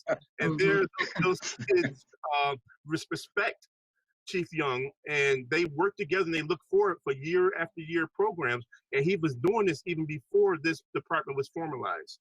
So thank you for the work that you guys are doing, and thank you for working with our schools and protecting our schools, and I will firmly stand by you. So if there are any other questions, I believe we have Paulette Woods, your hand is still up. Larry Scott and Jennifer McCosey, if it could be quick because we have to move on because it's time restraints is 9 o'clock now. It's not 9 o'clock, it's 8 o'clock. 8 o'clock? Oh. Ms. McCosey, go ahead. Hi, so I understand. I need for folks to understand where I'm coming from here. With the work of what the SROs does, and I just want to make this very clear, it's not whether we like police or not like police or what's happening in the world today. I want to be very clear that we have not 3 different factions of security in our schools. We have our security staff, right? And trusting in Fred and seeing what he's done, like we have a great security staff. The SROs are doing, you know, they're there if we need them to be, they're trained the right way. I understand it's a department that's put in place by the BPD, that is BPD, but the distinction of where they're needed in the Buffalo schools, to me, it's not explained correctly, or not even correctly, it's not clear to me why we don't have more just security officers. That department should be in place when and if we need them for situations if they arise, because they're trained for it. I don't see the need for them to be in the schools when we have such a force in our security guards. I've gone each and every one of my schools. Of course, I've seen and I have relationships with all of them. They have the same capacities and do the same things and have the same exact relationships with the students that we're saying the SROs have. I'm not saying get rid of school resource officers, but I'm saying their roles can easily be filled as far as being at this games, being at after school events, being in those, that can be filled, and we can bring our security staff into those roles. So I'm not understanding why we don't have security and then the SROs, if need be, when the situation arises, because they are police officers and they're specially trained for those situations. If we're uplifting them, yes. I think that once we get the data to you, it'll be more clear, because SROs aren't used in the same manner the security officers are. And so I want to make sure that we get clear, because we can give that information to you. That's exactly what I need. That's what I'm hearing from you. And for the after school events, we use the off-duty security officers, the off-duty police, when we don't have enough of our own security officers to work the games or the programs. Isn't that accurate, Fred? Yes, it is. Well, then my point is, because we pay those security officers, they come from district money, correct? The security officers, yes. I'm asking for us to consider investing in more security officers who are trained in these, in this way, so that we're not so reliant upon off-duty police officers who we are not sure how they're trained and what they're doing. Do you know what I mean? Like, I think that disconnect, and maybe that's all I need, is just really the bullet points of how we're using them, what's going on. But to me, it seems like we have such a strong security base, and they are so invested in our students. It doesn't matter what school I go into, they know everybody's name. They're just as important, and they're housed there day to day. So their interactions and relationships with our students are so important. And I'd much rather see those security guards playing the roles of when off-duty police officers are in there. So it's a matter of, we have to get more security. I'm going to push that the Board of Education and the district look into providing, monies into getting more security officers. Really? As opposed to that. Ms. McCoolsey, the security officers are hired through service. We had an exam January 28th. And we are waiting the results, but unfortunately, this pandemic hit us. I will be hiring, as soon as this is over, I will be hiring 7 more security officers. When I first started in 1998, there was only security officers. Like I said earlier, there's now 54 security officers. Also, in regards to the SROs, what are they doing in the schools and so forth? It's seeing them in the schools. That helps these students in the community. Now know that police officers are approachable. Our children are so used to seeing only negatively. But now when they see them in the school, and they're being coached by a Chief Young, Bennett football, Juan Phillips, McKinley basketball. Spoke about Roscoe Henderson and what he does with the kids, bridging the gap, bringing blacks and whites together. Now this helps them out out of the school. These kids will tell you, trust cops. They see how cops function. We have them for 8 hours a day, and the SROs work great with them. I mean, I see that point too. I mean, my question was clearly like, if we have security and SROs and off duty, like, number one, there's a money aspect there. So, you know, I was just questioning. Yeah, and we will delineate that for you. That's the same request Mr. Scott had, Ms. McCosey, so we'll get that information to you guys for sure. Okay, let's try to make this a little quicker. Next we have Mr. Scott. So my comment is similar to Ms. McCosey, that we have 3 different groups here that are working with our students. And I think it needs to be clear that my concern is not with if you look at your handout, Fred, it's not with the number 2, the school resource officers that you described, because it sounds like they've had the training, they're student-centered, they're working well with their students. It's these off-duty officers on the second page where it seems like there's unknown policy, guidelines, oversight in how they're operating in our buildings. So that needs to be known.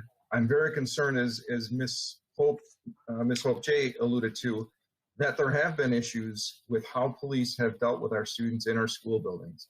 And I feel like this is opening us up to scrutiny and some major issues if we don't have clear policy on governing these officers in our buildings. It seems unclear right now.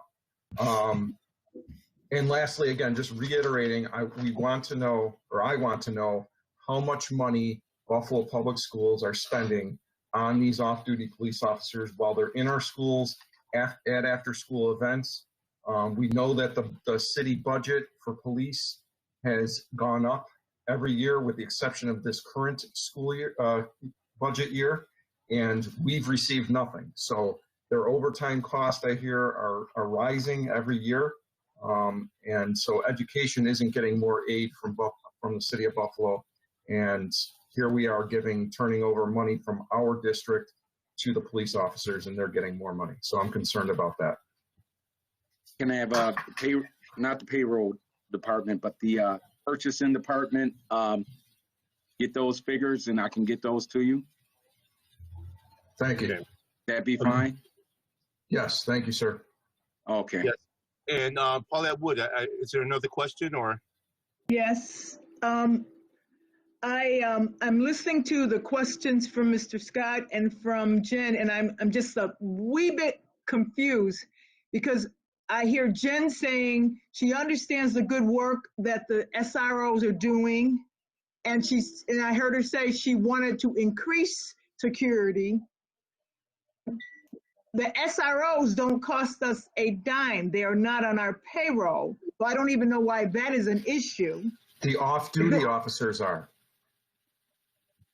But my question is simply, if you're saying our students are valuable, the training is invaluable, the presence and the role model is invaluable, and if Jen is saying she wants more, then what I'm saying is that we need to, one, our SROs and use them and their model to train the other people.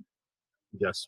That's what I see. We need to train and use this model of interaction with our kids, leading our kids, and train anyone who walked in our school. And I agree that we need a contract. But as far as it appears that saying we need to reduce the costs, which wouldn't touch SROs at all because we're not paying for it. Jen's saying we need to increase. So I'm not sure what direction you're saying. My point is simply I'm simply saying, and I'm just gonna, because we are on the time constraint, that there are 3 factions of security. There are the SROs, there's security officers, there's off-duty police, right? If we have the security, the SROs, which Darren had said he's gonna send me where I'm confused. I'm not sure of, other than being role models in coaching, we have security guards being role models in coaching. I need to know why we don't have just security officers playing all the roles and why we're not paying those folks and we have this department within our schools. That's what I'm saying. Okay, now, anybody can be a role model. You don't always have to have the badge to be a role model. It's not about that. I'm just saying there are 3 factions of security within our schools, and I needed to have some clarity around what exactly the SROs are doing. I'm not saying take them all out. That's not what I'm saying. I'm saying you have a great security staff with a great leader with doing the same things we're saying the SRO does.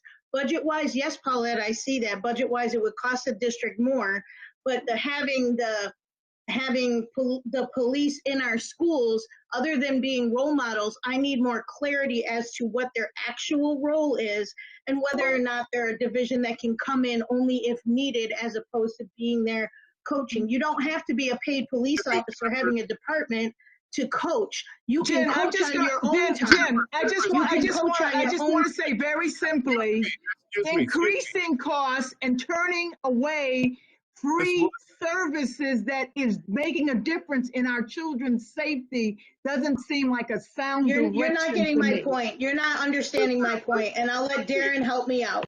Excuse me. Listen, we're gonna talk one at a time during the committee meeting, okay? We're not going to get into no heated discussions, but we are here for the betterment of our children, okay? One thing that I heard is very good, and one answer we can answer, Jennifer, is that sometimes during sports events, that we have multiple sports events going on across the district that we need more security at. So that's one of the reasons why SROs are being hired, for those type of positions. And I believe that you're correct when you say that we can hire more security officers to fill those roles. So that's something that we really should look into. And Dr. Brown Hall, we can probably get some of those numbers back, and also including the attendance officers that and you have a time of urgency on this, because it seemed to be a very touchy matter, not only here with the board, but also across the city of Buffalo. So we can get that back in a timely manner. That would be very much appreciated, and we can move forward on this topic. Absolutely. That's going to make sure we're not interchanging, because I think I heard it interchange. SROs and off-duty are not the same thing. The off-duty are the ones I was referring to with Fred that are used in the after school sometimes when we can't get enough of our own security officers to stay after, or we have a lot of things going on at the same time, and we pay them the hourly rate. When the SROs actually come to a game or coach, they don't get paid an hourly rate by us. But we will provide a detailed listing of what each does. Our security officers, off-duty police, and SROs. I think that will provide some clarification also, and the number of each that service the Buffalo Public Schools, okay? Mr. Brown Hall, and including attendance officers, because they play the same roles also. No, they do not. But we will get you that attendance officer information. Attendance officers are completely separate, but we will get you attendance teacher. And we got to stop calling them officers. They're attendance teacher information. They're covered by the BTF. Security officers are covered by PECTA. So they are 2 different things and 2 different job descriptions. But we'll get all that information to you, because we have 15 attendance teachers in the district. But we'll get that to you for sure.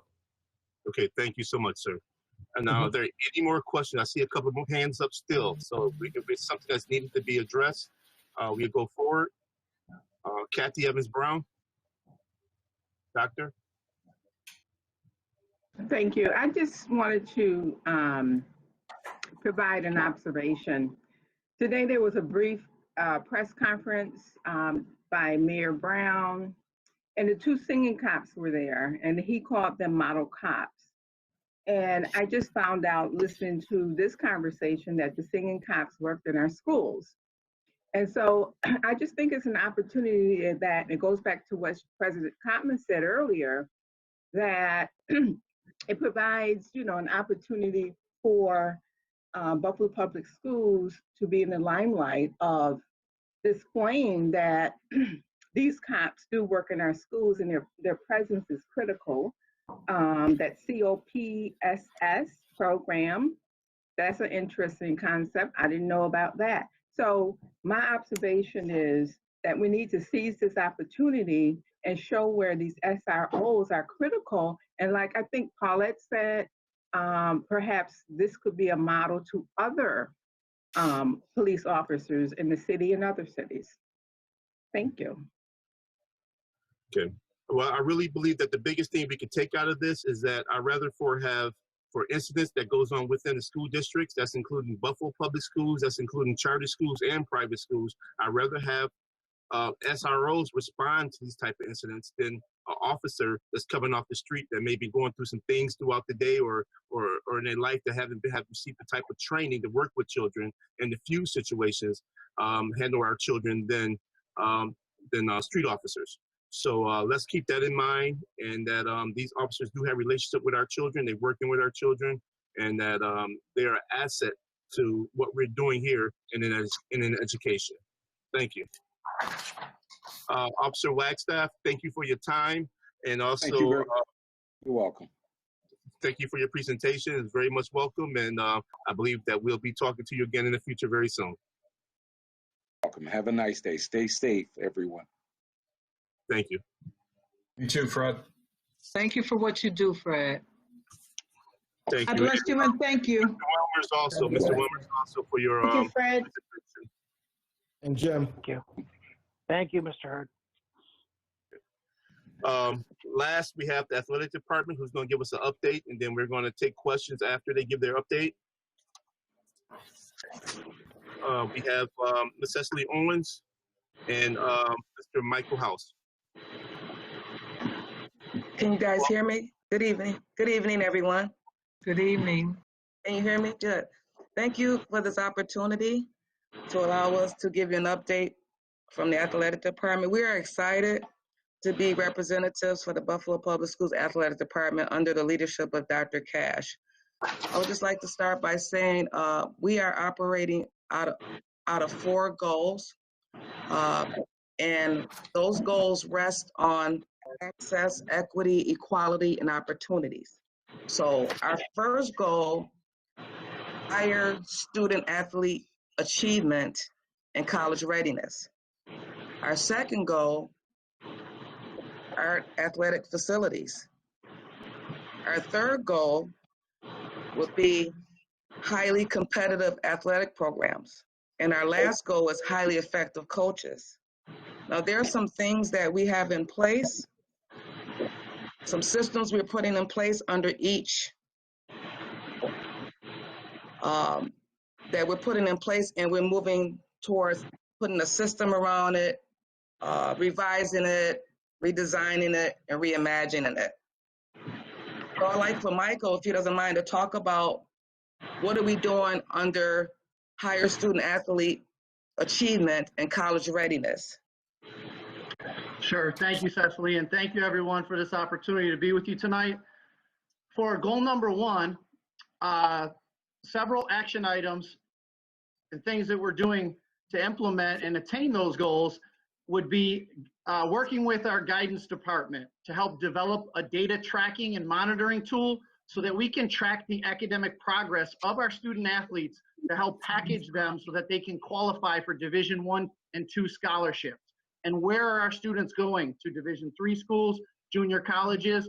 How are they working academically toward achieving their personal goal? We also are going to look at the eligibility process. We want to refine it and make sure that it's equitable for all, that it does align to the NCAA qualifications, to our Section 6, to New York State, and that all students have an equal opportunity to achieve their academic progress and to make sure they're on track for graduation and then to be eligible to participate in high school sports. We're also looking at our college readiness programs. So what are we offering our supports so that our student athletes can achieve in the classroom? Do we have SAT, ACT preparation courses? Do we have study tables so that students aren't going home late at night, that they're able to get support during the day from a certified teacher and then go to their practice or game and then not have to stay up late? So parents also are going to get that academic support. Kind of like using a college model with an academic advisor right after school day, right before practice. And then college partnerships. We want to form partnerships in a pipeline with all of the local and Northeast schools, colleges in this area, so how we can start to relate to the coaches and our coaches' work, and that our guidance department will pull the transcripts of the student athletes so that we can make sure that the NCAA clearinghouse has been complete and that we're checking all the boxes to make sure that the partnerships and the synergy and relationships are there for our high school athletes to be able to be recruited. Sure, And go one thing, ahead. one of the other critical points to this is really working with our principals, our administrators, and really getting them on board so they understand. We want to communicate with our principals because those are the same students. They're athletes. So we want to stay in touch with our principals. We've been putting announcements in the weekly bulletin. We've been a part of the division heads meetings so we can share our goals and our vision with the associates. So we feel that working very closely and over communicating with our principals and our administrators is critical to move this goal number one. Okay. And, the second goal, does someone, oh, sorry. I'm sorry. Someone have a question? She was still talking. I'll let her finish her presentation first. Still. Please finish. Okay. Okay, so I mentioned our second goal, state-of-the-art athletic facility. So, Michael? Sure. One of the things that we've been able to do is start to collect some data and do a needs assessment and look across the district about our facilities.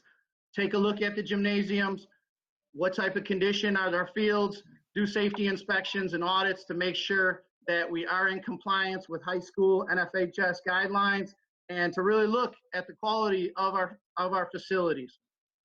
We've also been collaborating and participating on the Ralph C. Wilson Foundation Committee with the City of Buffalo to move ahead the planning phases of new facilities, how we're bringing in new and innovative facilities with locker rooms, making sure they're Title IX compliant, that they are of size to high school specs, and to make sure that they're state of the art. We've also been collaborating with our plant department, making sure that they're out. What are we doing to monitor some of the capital projects, improvement projects that we have in place in general maintenance? We're resurfacing gym floors as we speak. We've also have pool renovations, as well as bleacher installation.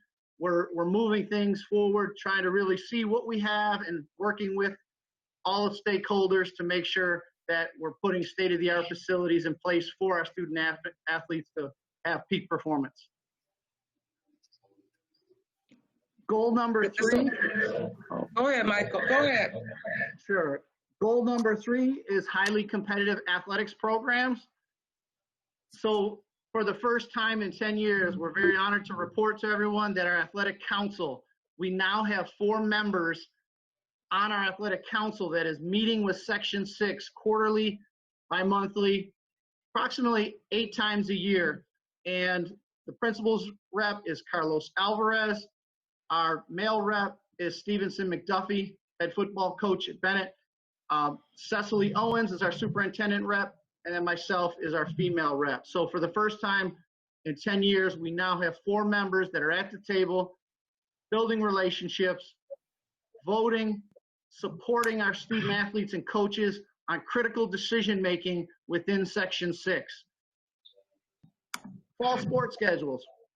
We're pleased to announce to you that we have all of our fall sports schedules complete for all of our BPS leagues, strategically looking at them, balancing out for transportation purposes for officials, and coordinating all the athletic contests so it's most conducive for our coaches, student athletes, and principals and engineers in the building across the district. And again, Section 6 meetings, we have an addendum. We could share it with you. It's public. It's on their website. But we are going to be at the table. We are in a great position. We feel confident in the relationships. We're talking with the president, the director on a weekly basis, asking questions, representing the district, making sure that everything is in place for our student athletes, coaches, and of course our fans and all spectators. And then goal number 4 is highly effective coaches. Right now, we have almost all of our fall sport coaching positions posted for the fall. We're trying to operate 4 months ahead so that we're always a season ahead of planning, so that way we can stay current and make sure that we have quality coaches in place for our student athletes. Schedules are complete, equipment inventories have been completed, and that everything is there for when the season begins. So we will start the hiring process working with Jamie Warren and her team. They've been doing an outstanding job helping us recruit and attract and make sure all our coaches are certified and highly qualified for our student athletes. So all those positions are now on the website, and we're moving that forward. We're also meeting with our head coaches, our athletic liaisons in the high schools, and our league chairs. So we have a hierarchy, and we've identified and we're refining a lot of our coaches and the leadership inside the athletics program with our head coaches, those athletic liaisons and league chairs, to help us get input and to make day-to-day decisions on operations with equipment, uniforms, everything that comes into play with our athletics program. And then professional development opportunities. We're looking at what innovative ways can we help motivate our coaches and provide a level of training and instruction for the coaches so that they can obtain new certifications, new innovative strategies, stay current with NCAA guidelines, all the moving parts in athletics. Yeah, so thanks, Mike. Sure, those did a good job. goals. Thank you. Thank you, Ms. McCosey. I know we were going to be reconvening the athletic council that you guys started the conversation around the coaching a couple of years ago. So I'm looking forward to picking that conversation back up. Council. Okay. Have you finished with your presentation? Yeah, we presented on the 4 goals, and some things that we have in place and that we're moving forward under each goal, which is centered around access, equity, opportunity, and equality. So. Okay, thank you, Mrs. Owens. Questions? Okay, the first question we have is from Mr. Lou Petrucci, and then Miss McCosey. Thank you, Terrence. I've got quite a few things for you. First and foremost, the Buffalo Public Schools is notoriously poor at keeping records. And it places many of our student athletes at an incredible disadvantage. At one point, the district did hire individuals to keep records for basketball and football. We stopped that practice some time ago, but for all of our sports, if you were to ask who has the school record for the BPS for the mile or who ran the fast mile at McKinley, it's diffuse. It tends to be coach driven. When reporters or college coaches and other people are looking to the district, we can't provide them that information, and it puts our children at a comparative disadvantage. So I know that's one thing I've brought up consistently over the years. I've reached out to a variety of different people. I can discuss it with you further, but it truly puts our kids at a competitive disadvantage. We just don't have the same data that, again, I don't care what level coaches, local press and media, even the admission staff, even if you're not wanting to play, but they just kind of want to verify and see what you did when you were on that team. It really is something that needs to be addressed if we're going to compete on par with our private school and suburban counterparts. Second, college partnerships. We have to be careful. In the past, we've had problems because when we form these partnerships, sometimes they can violate NCAA rules, but also recruitment. We have to make sure that our kids aren't being unfairly recruited or directed into certain programs. And I know that was something that we encountered in the past. I would say that as a father of 4 daughters who played sports for the Buffalo Public Schools, I know oftentimes we would bring in, I'm just going to kind of use this as a segue to highly effective coaches. Sometimes we had very highly effective coaches who were outstanding. Sometimes not so much. In those cases, when we tried to bring in some type of supplemental instruction, you always had to be very careful that the person, as much as you would love to have got a coach from one of the local colleges, you can't. You have to find somebody that has that but isn't actively involved with the college because, again, the NCAA recruiting rules, it gets a little dicey. One thing I was very glad to hear were both the athletic liaisons and the league chairs. That's something that's been missing in our department. You guys are woefully understaffed. Most other districts of our size have either, athletic directors or some position at the school level, and then they have league directors, and they report up to the people that are at the actual height. I'm glad to hear you guys are kind of trying to model a similar type of hierarchy for the district. That's great, because for a long time it's been like a 2 or 3 person show running athletics for 30-some thousand children. It's a lot. And everyone's done a great job, but it's a lot of work, and that structure I think would help also. Next, the BPS League. Oftentimes our individual BPS leagues have a variety of different skill levels contained within them, particularly once you get out of, again, basketball, football, and track. For some of the smaller sports, or I'll say less well-known, or I'm even hesitant to use those terms, but oftentimes, let's say softball or soccer or swimming, you'll have 3 schools that have great programs, and you'll have 5 schools that can't field a full team. And those 3 schools oftentimes have difficulty getting games or participating. In the past, there's been talk about those teams leaving the BPS, still representing their school, but participating in different leagues. There's been various amounts of interest in that. There's been like a 2-tiered system where you get to play the top 4 teams at the high school level twice. But there's been a variety of different solutions, but it is a problem, because you have some kids that play at a very high level, and you have some kids that want to participate in the sports and be parts of an athletic team, as well they should, but trying to find that balance, I wish you well, because it's difficult. And particularly for, take your pick of your sports. There's a variety. With this many students, we have a variety of different levels.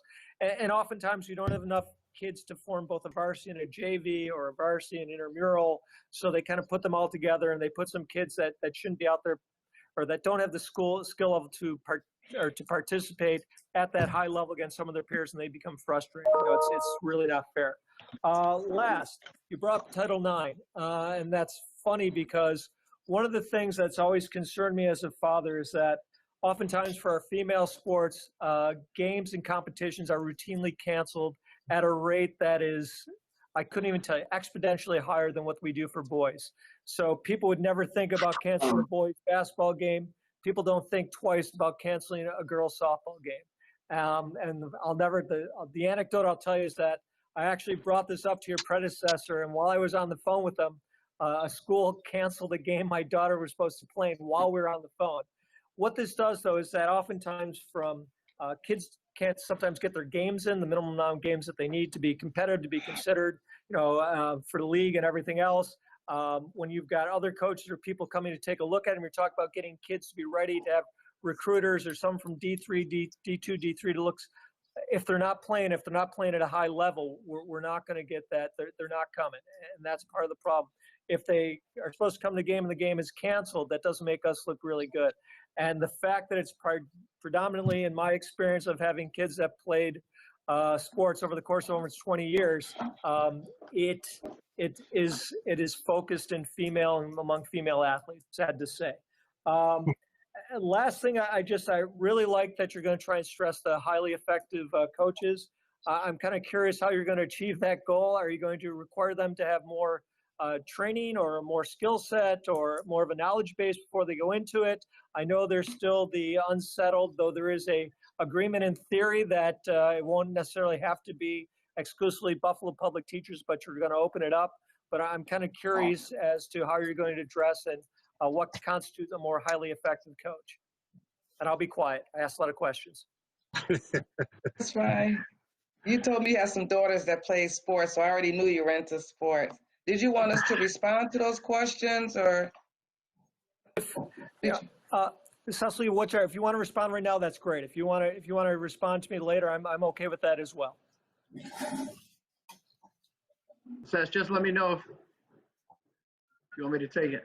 The cancellation of games. Michael and I have been in the role since January 2nd, so we've encountered all these things that you're speaking of, Mr. Petrucci. So Title IX, the cancellation of games, girls, etc. We have to make sure that domino effect. It's a trickle down effect. So we start with these coaches on recruitment and retention and getting the interest there. And, you know, it's a whole bunch of moving parts to this that we're aware of and we're working on it. We're coming up with a plan and a system built around that. But we don't, you know, why are the games being canceled at the last minute? Shouldn't be able to just cancel games. I call and say, hey, I don't have, you know, so there's a system that's going to be put in place around it. You know, we're the only ones that should be able to cancel a game, and it should be due to safety reasons, et cetera. Not just to cancel, you know, so those are some things that we're looking at. Schools combining. Well, some schools don't have the interest level there, so we combine the schools. We have quite a few of those, and Michael can go into that. Want to talk about the combining the schools, because that's a big one with Section 6 that we have to. Sure. Yeah. One of the things we're also looking at is our feeder programs and how we're driving participation numbers. You know, we're looking at our modified sports, and we want to start to align those sports with a lot of the high school sports that we have, so that there's participation numbers and there's young interest and exposure among boys and girls, having equal opportunities in the you know, 6th, 7th, and 8th grade level. So therefore, by the time they get to the high school, they've already been exposed and had some experience. The item about the records, that's a great point. So we want to implement some standard operating procedures, some stops. So for every year with our head coaches, we've already started talking about them, is head coaches are going to have to become accustomed to putting together a practice schedule, a game schedule, transportation schedule, an eligibility report, and then the end of season report. That end of season report has to get submitted every year, so we know who we can hang, you know, what banners we're hanging in the gym, so we can build that tradition and history inside our schools. So that end of season report will be critical. We'll be able to compile the data and have electronic copies on file so that there's a long history of what we do. NCAA, we're very aware of a lot of the guidelines and open periods. NCAA publishes a lot of that, so we'll always be very conscientious of those guidelines and when students can talk to coaches, not speak to coaches, text, email, how the recruitment process works. Title IX with those cancellations, yes, only in the event of an emergency. Other than that, we want to play. We want our kids playing. We want our fan bases, our other kids proud of the teams, right? That our student athletes are the role models for all students, and that, you know, there should never be cancellations. And then the professional development, sure, we'd love to get those highly effective college coaches who are willing to come back and share a lot of the know-how, right? The skills, the drills, break down different areas, but we would want to hear from our coaches to see what their needs are, how they want to advance their program, what deficiencies may be there that we may not see, that we want to hear from them, and then we'll be able to navigate. We also have to make sure that they're in compliance with New York State guidelines, right? With CPR, first aid, AED. So those never change, they're just annual, but those are a lot of things we'll do for professional development. Thank you. Yeah, thank you very much. Is Jennifer McCosey? Hi, everyone. So number one, I just wanted to point out, I agree 100% with Lou. A lot of his concerns were mine. Unfortunately, that were all that I had to say. But being someone who had two daughters, you know, playing, and each of them played 4 sports their whole, you know, school careers, there were so many times games were canceled, things happened. But again, being woefully understaffed from God knows how long before my daughters even started playing seems to be a lot of the reason why there was a lot of miscommunication. There's a lot of, you know, refs not being available, buses not being available for whatever reason. So I'm, you know, stating publicly that we need to make sure that you guys are staffed and you have who you need in order to pull all this off.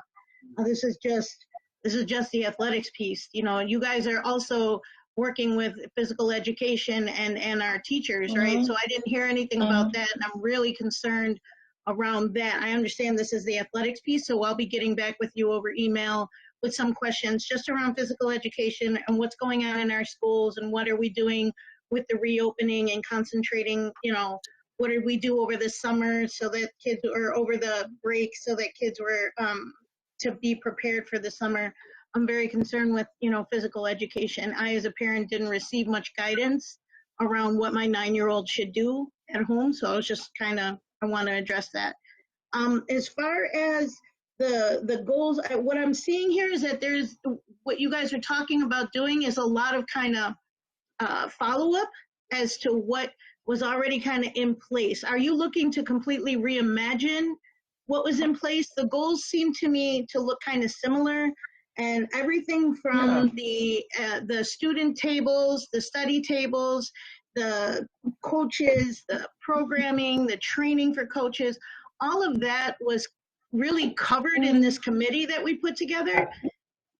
That's what you're going to do under your leadership. I totally understand. And, I want to work with you regardless, but it seems a lot of what is being presented as, this is what we're working on. I'm confused as to, from what I gather, and Mr. Kuzma, if you can correct me, we were just waiting for BTF to come to agreement with what we have with the MOU. They came to us with their concerns around what we presented as a group, and then we were waiting for them to okay what we, they gave us their concerns, we met their concerns.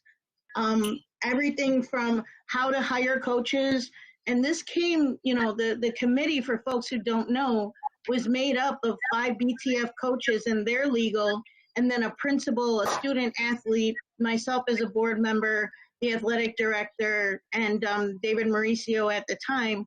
And all of the BTF side really were the ones that were pushing the coaches and what they need to do and creating the rubric. Like, they spent months creating the rubric around making sure people are not only just certified, but what is their morale and their character.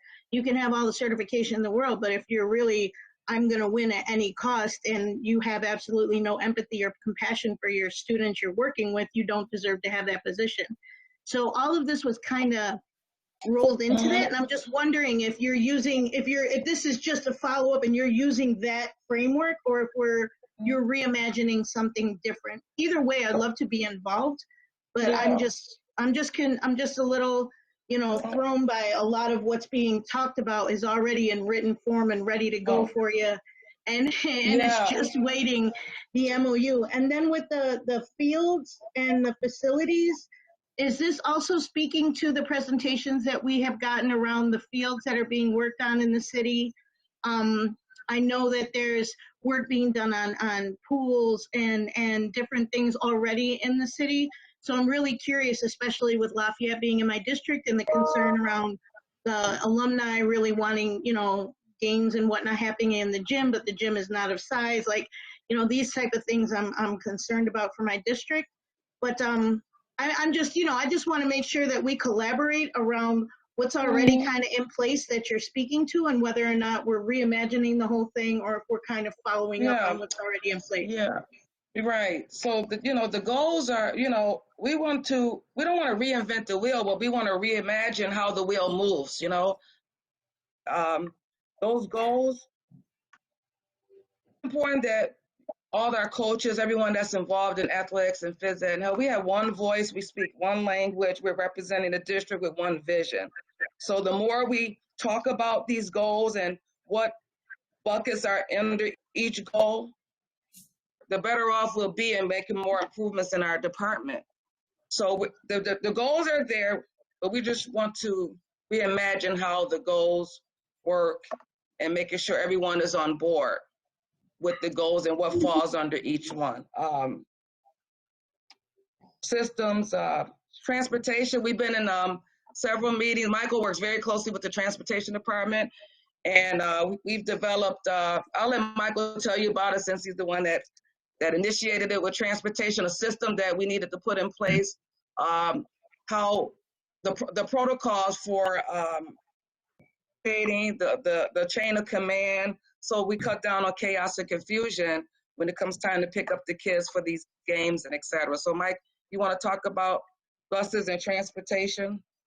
Sure. So with transportation, we're trying to, so this is an example where Seth mentions reimagine or refine those systems. So with transportation, quite often, we would have the coaches every year fill out their transportation requests. Well, some coaches would do maybe by the week, by the month, by the season, all different. So we wanted to ask the coaches to do them for the whole season, right? For the regular season play.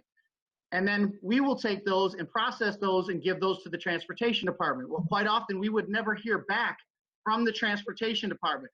So we worked with them and collaborated, and we developed a plan. So now there's going to be two-way communication. They're going to develop a Google Doc, right, or purchase a system where they can show us every week, every month, all the trips that are planned, so we can balance out, make sure that we have the allocated amount of buses for athletic contests, and the coaches can get the reassurance and reliability that the service will be provided. So those cancellations we spoke of earlier, now we're going to iron out all the transportation, but it's two-way communication. So we'll submit it to them, and transportation will check it off and plan it out accordingly to their staff, and then send it back to us, and we'll make it transparent for all head coaches. Everyone can see it. That's wonderful. That in itself is wonderful. Yeah, that's not reinventing the wheel. It's taking that wheel that's there, and those spokes that's on that wheel. We have to reimagine, how we gonna get that wheel moving. I know you mentioned something about the referees, Ms. McCosey. What did you say about the officials?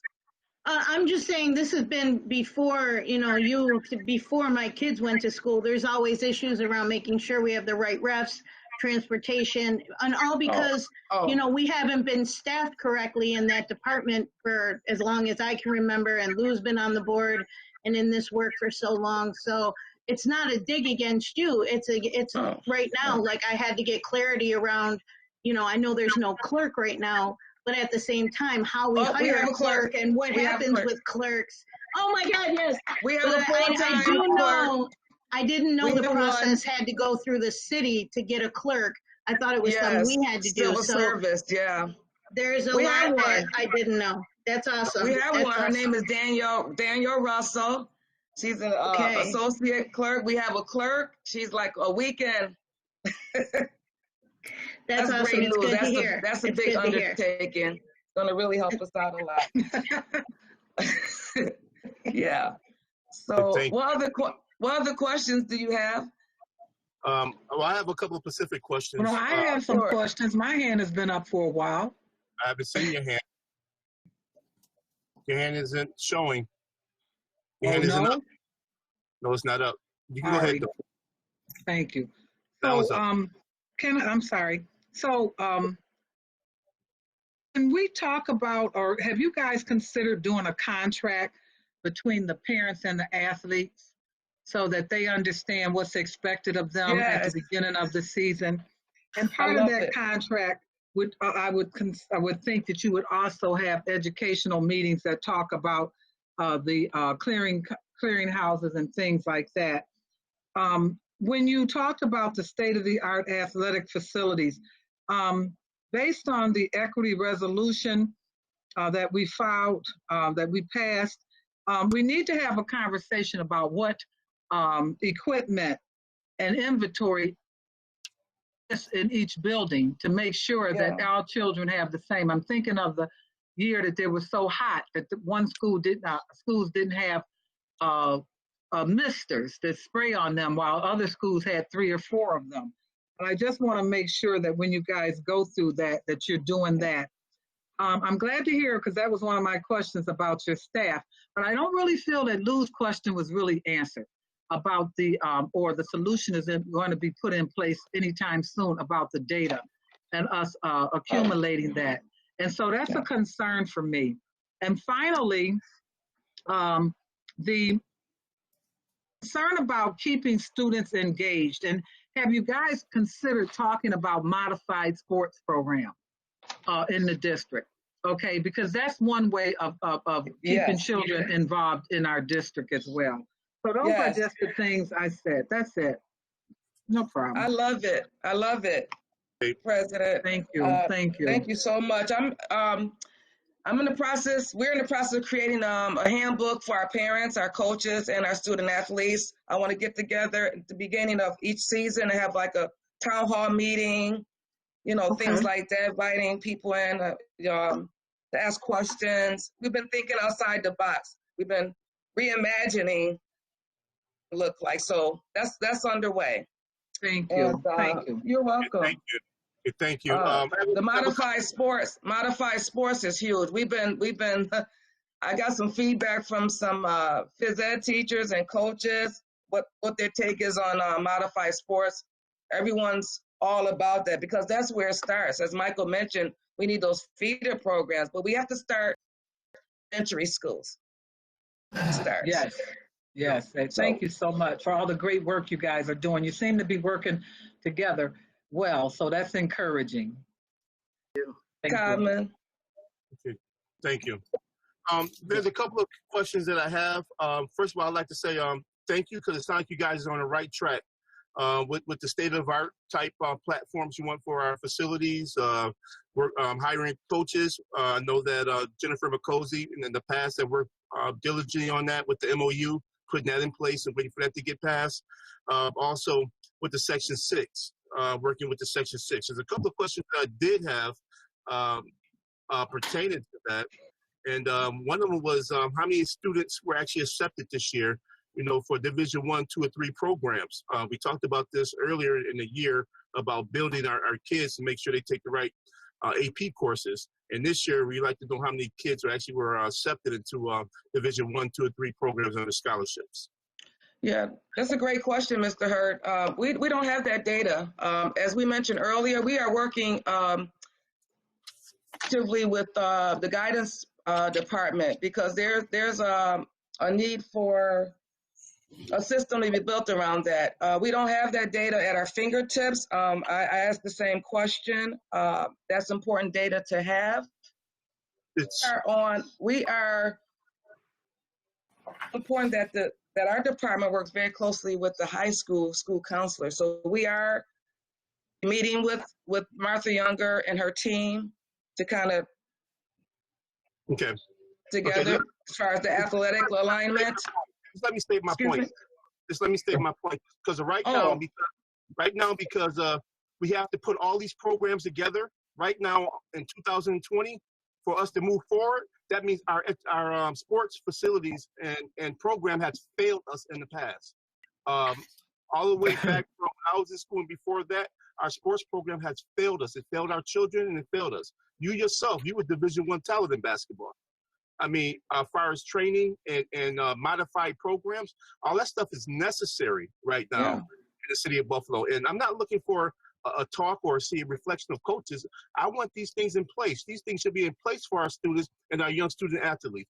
By putting them in programs in 6th grade, 7th grade, and 8th grade, having basketball, football, tennis, softball, baseball, swimming, all these different programs for the children, and we have a space for it thanks to Ralph Wilson and his foundation, be able to make more fields for us, in the city of Buffalo that they can play at, where they can operate and be coached at.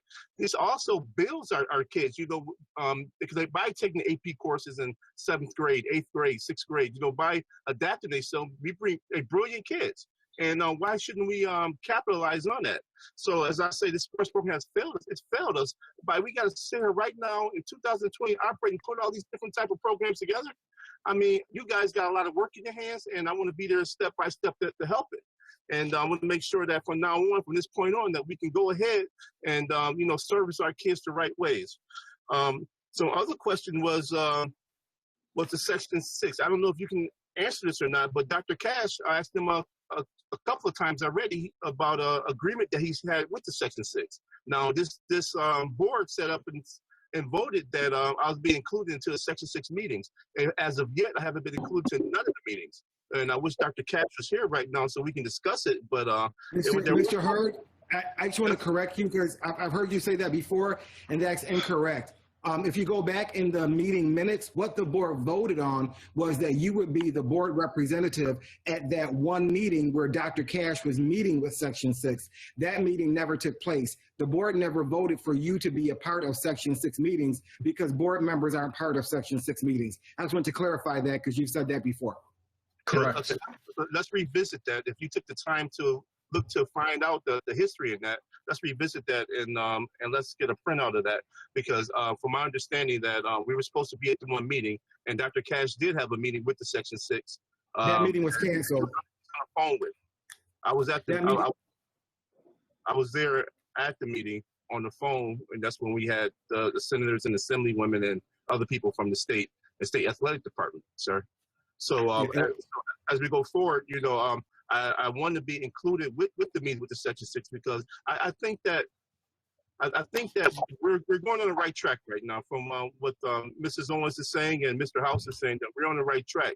But we're looking for also equality. You know, some of our schools, we have sports programs that's for some of our schools, but not other schools. So other kids are not getting the ability to understand and learn different sports and access. And from these sports, you know, these are opportunities for them to get college scholarships, go to school and raise a family. So we should be looking into everything, you know, as far as that. And we feel, as the first question was the verbal agreement that was handled. What was the verbal agreement status? The verbal agreement about what? The verbal agreement between the Section 6 football and the Buffalo school. We asked for it to be printed out so that we can have a written statement of it. I remember on Sharon Building Common, the president also asked to have it written out so that we get an understanding of it. Mr. Hurd, you broke up. You're breaking up. You said something about a verbal agreement from whom? Superintendent Cass said there was a verbal agreement between the Section 6 that he had between himself and the Section 6. So I don't understand how he can get a verbal agreement if they never met. I'm not understanding that.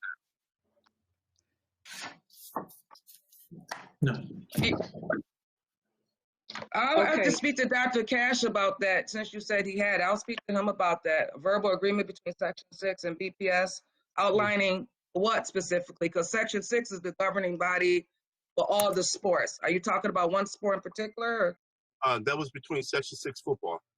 Football, okay. I believe this question, all right, Mr. Dr. Brown Hall, I think it's better directed at you, because you're filling in for Dr. Cash. And when Dr. Cash did state that there was a verbal agreement, and the board asked, what was the verbal agreement?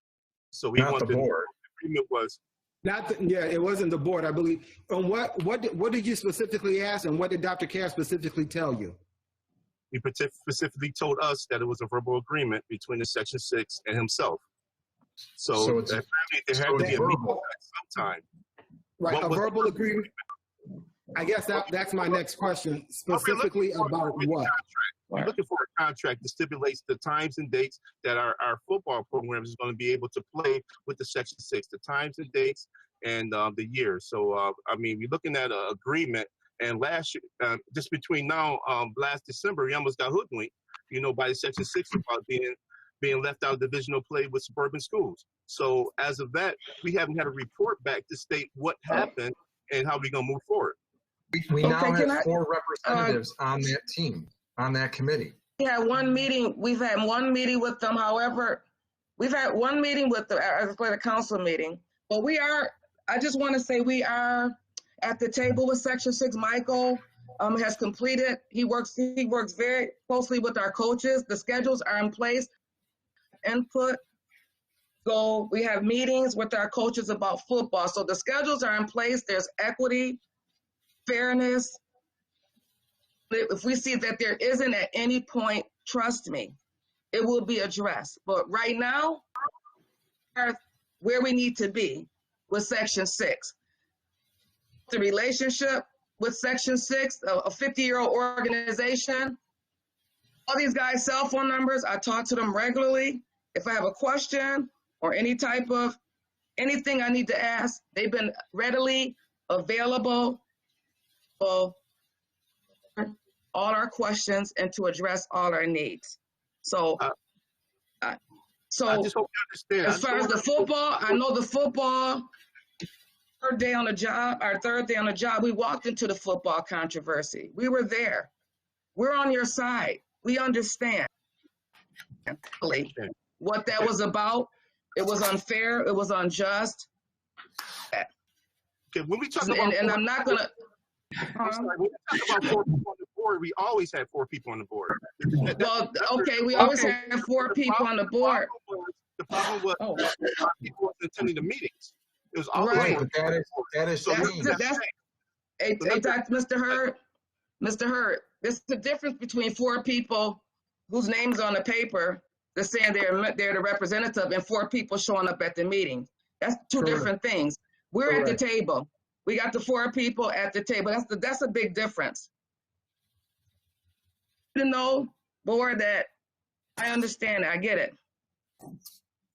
It's top of it. Trust me, we're on top of it. And you know, from coming from West Turtle as a principal of a turnaround failing school, that same mindset work too. I'm the same person. Okay. Yeah, Now, I'm the same person. Now, was there a change in the seating for the basketball programs in the city of Buffalo? I understand that the seating. Yes. Okay. Seating, SEED, seating, right? Michael, you want to talk about the basketball? Sure. Because we're going into extensive time. I'm wondering if once you guys can answer this question, if we could wrap up our meeting and you can take this online and get your questions answered, or you can email the questions, Mr. Hurd. We're approaching 9:30 at this point. Well, I'll close the meeting off when we finish. Thank you.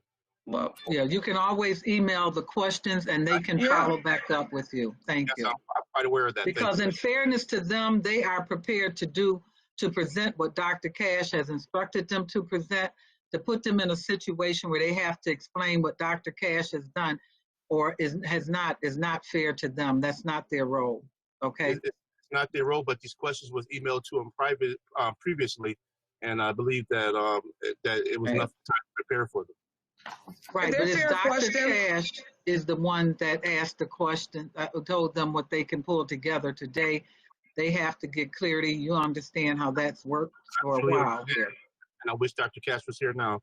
Well, I'm Dr. Cash's representative. I understand. You know, so is Dr. Brown, but I mean, your questions, you could just email me the questions. I mean, they're fair questions. I get it. Okay, but the question we're working together. Alignment for the basketball, because if I understand, there was a change in alignment for the basketball, and we haven't received any information about it and haven't received anything.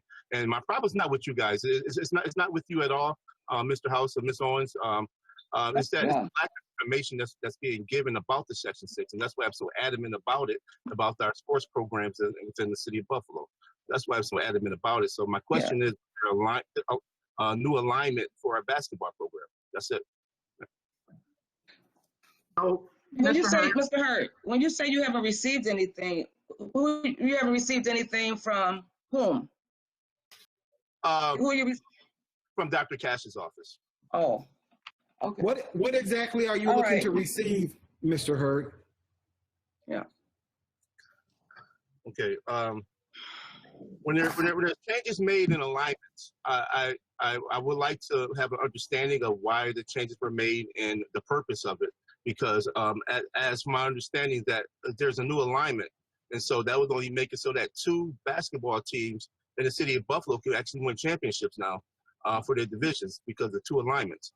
And because of that, I think that's unfair to our students. And I would like to know if there was a change, if this is true or not, or if there actually was it modified for some reason, or what was the reason, the purposes. You know what? Can I say one thing? Mr. Hurd, I appreciate that. I appreciate the full question that you're giving us instead of asking a question piecemeal and us trying to piece together where you're going with it. So that is a full question that now can be answered. You know what I'm saying? So it gives us the full context of what you're really asking. Okay, thank you. Dr. Brown, I can answer reform real quickly. Thank you, Mr. House. Sure. So, Mr. Hurd, what we do at the conclusion of each sports season is our department gets together with the athletic liaisons, the league chairs, and we discuss the league structure.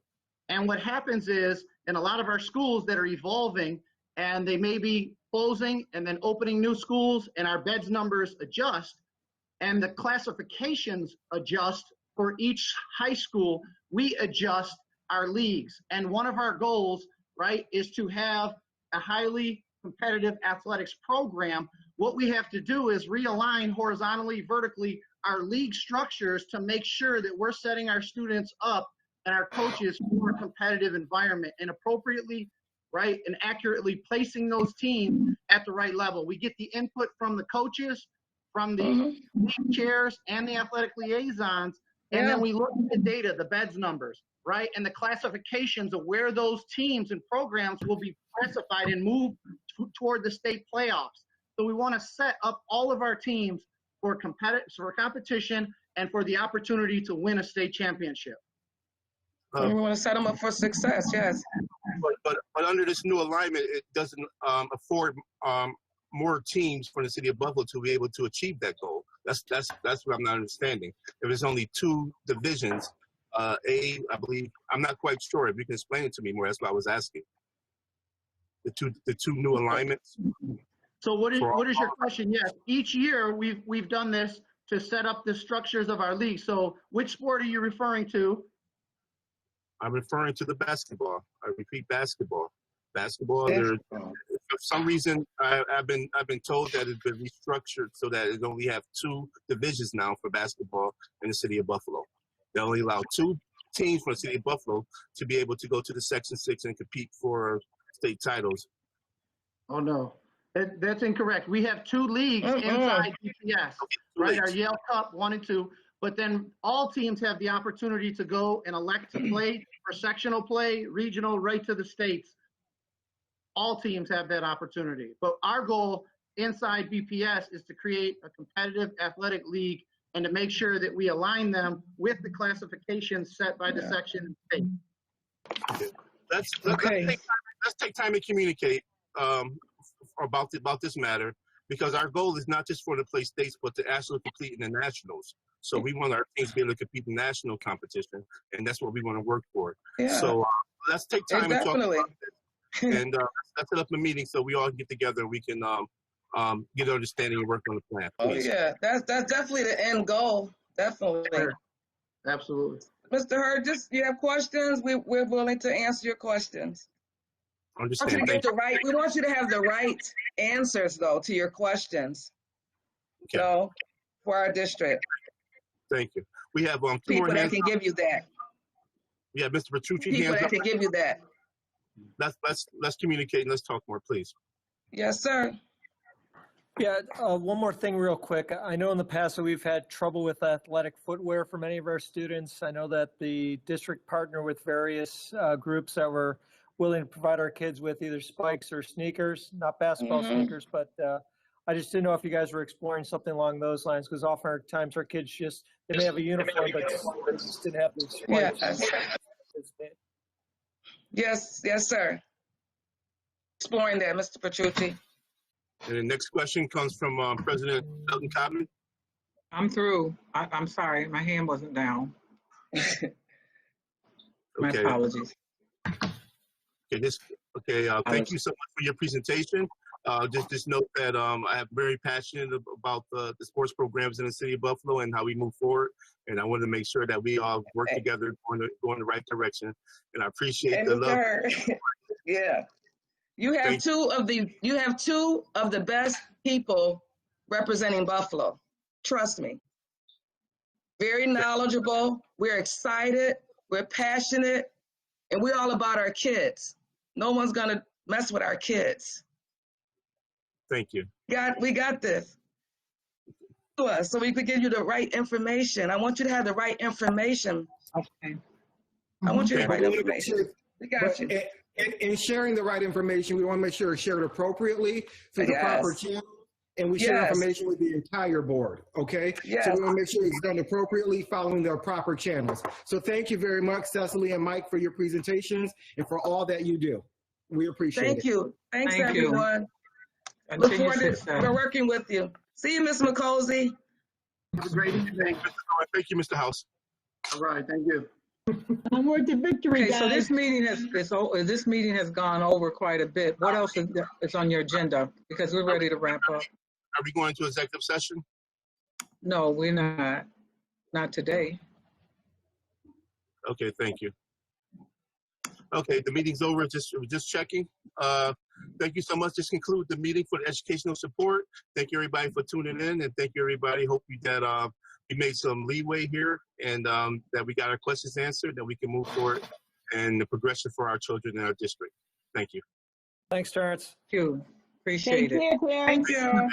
Have a Take good care. night. Thank you, Miss. Good night.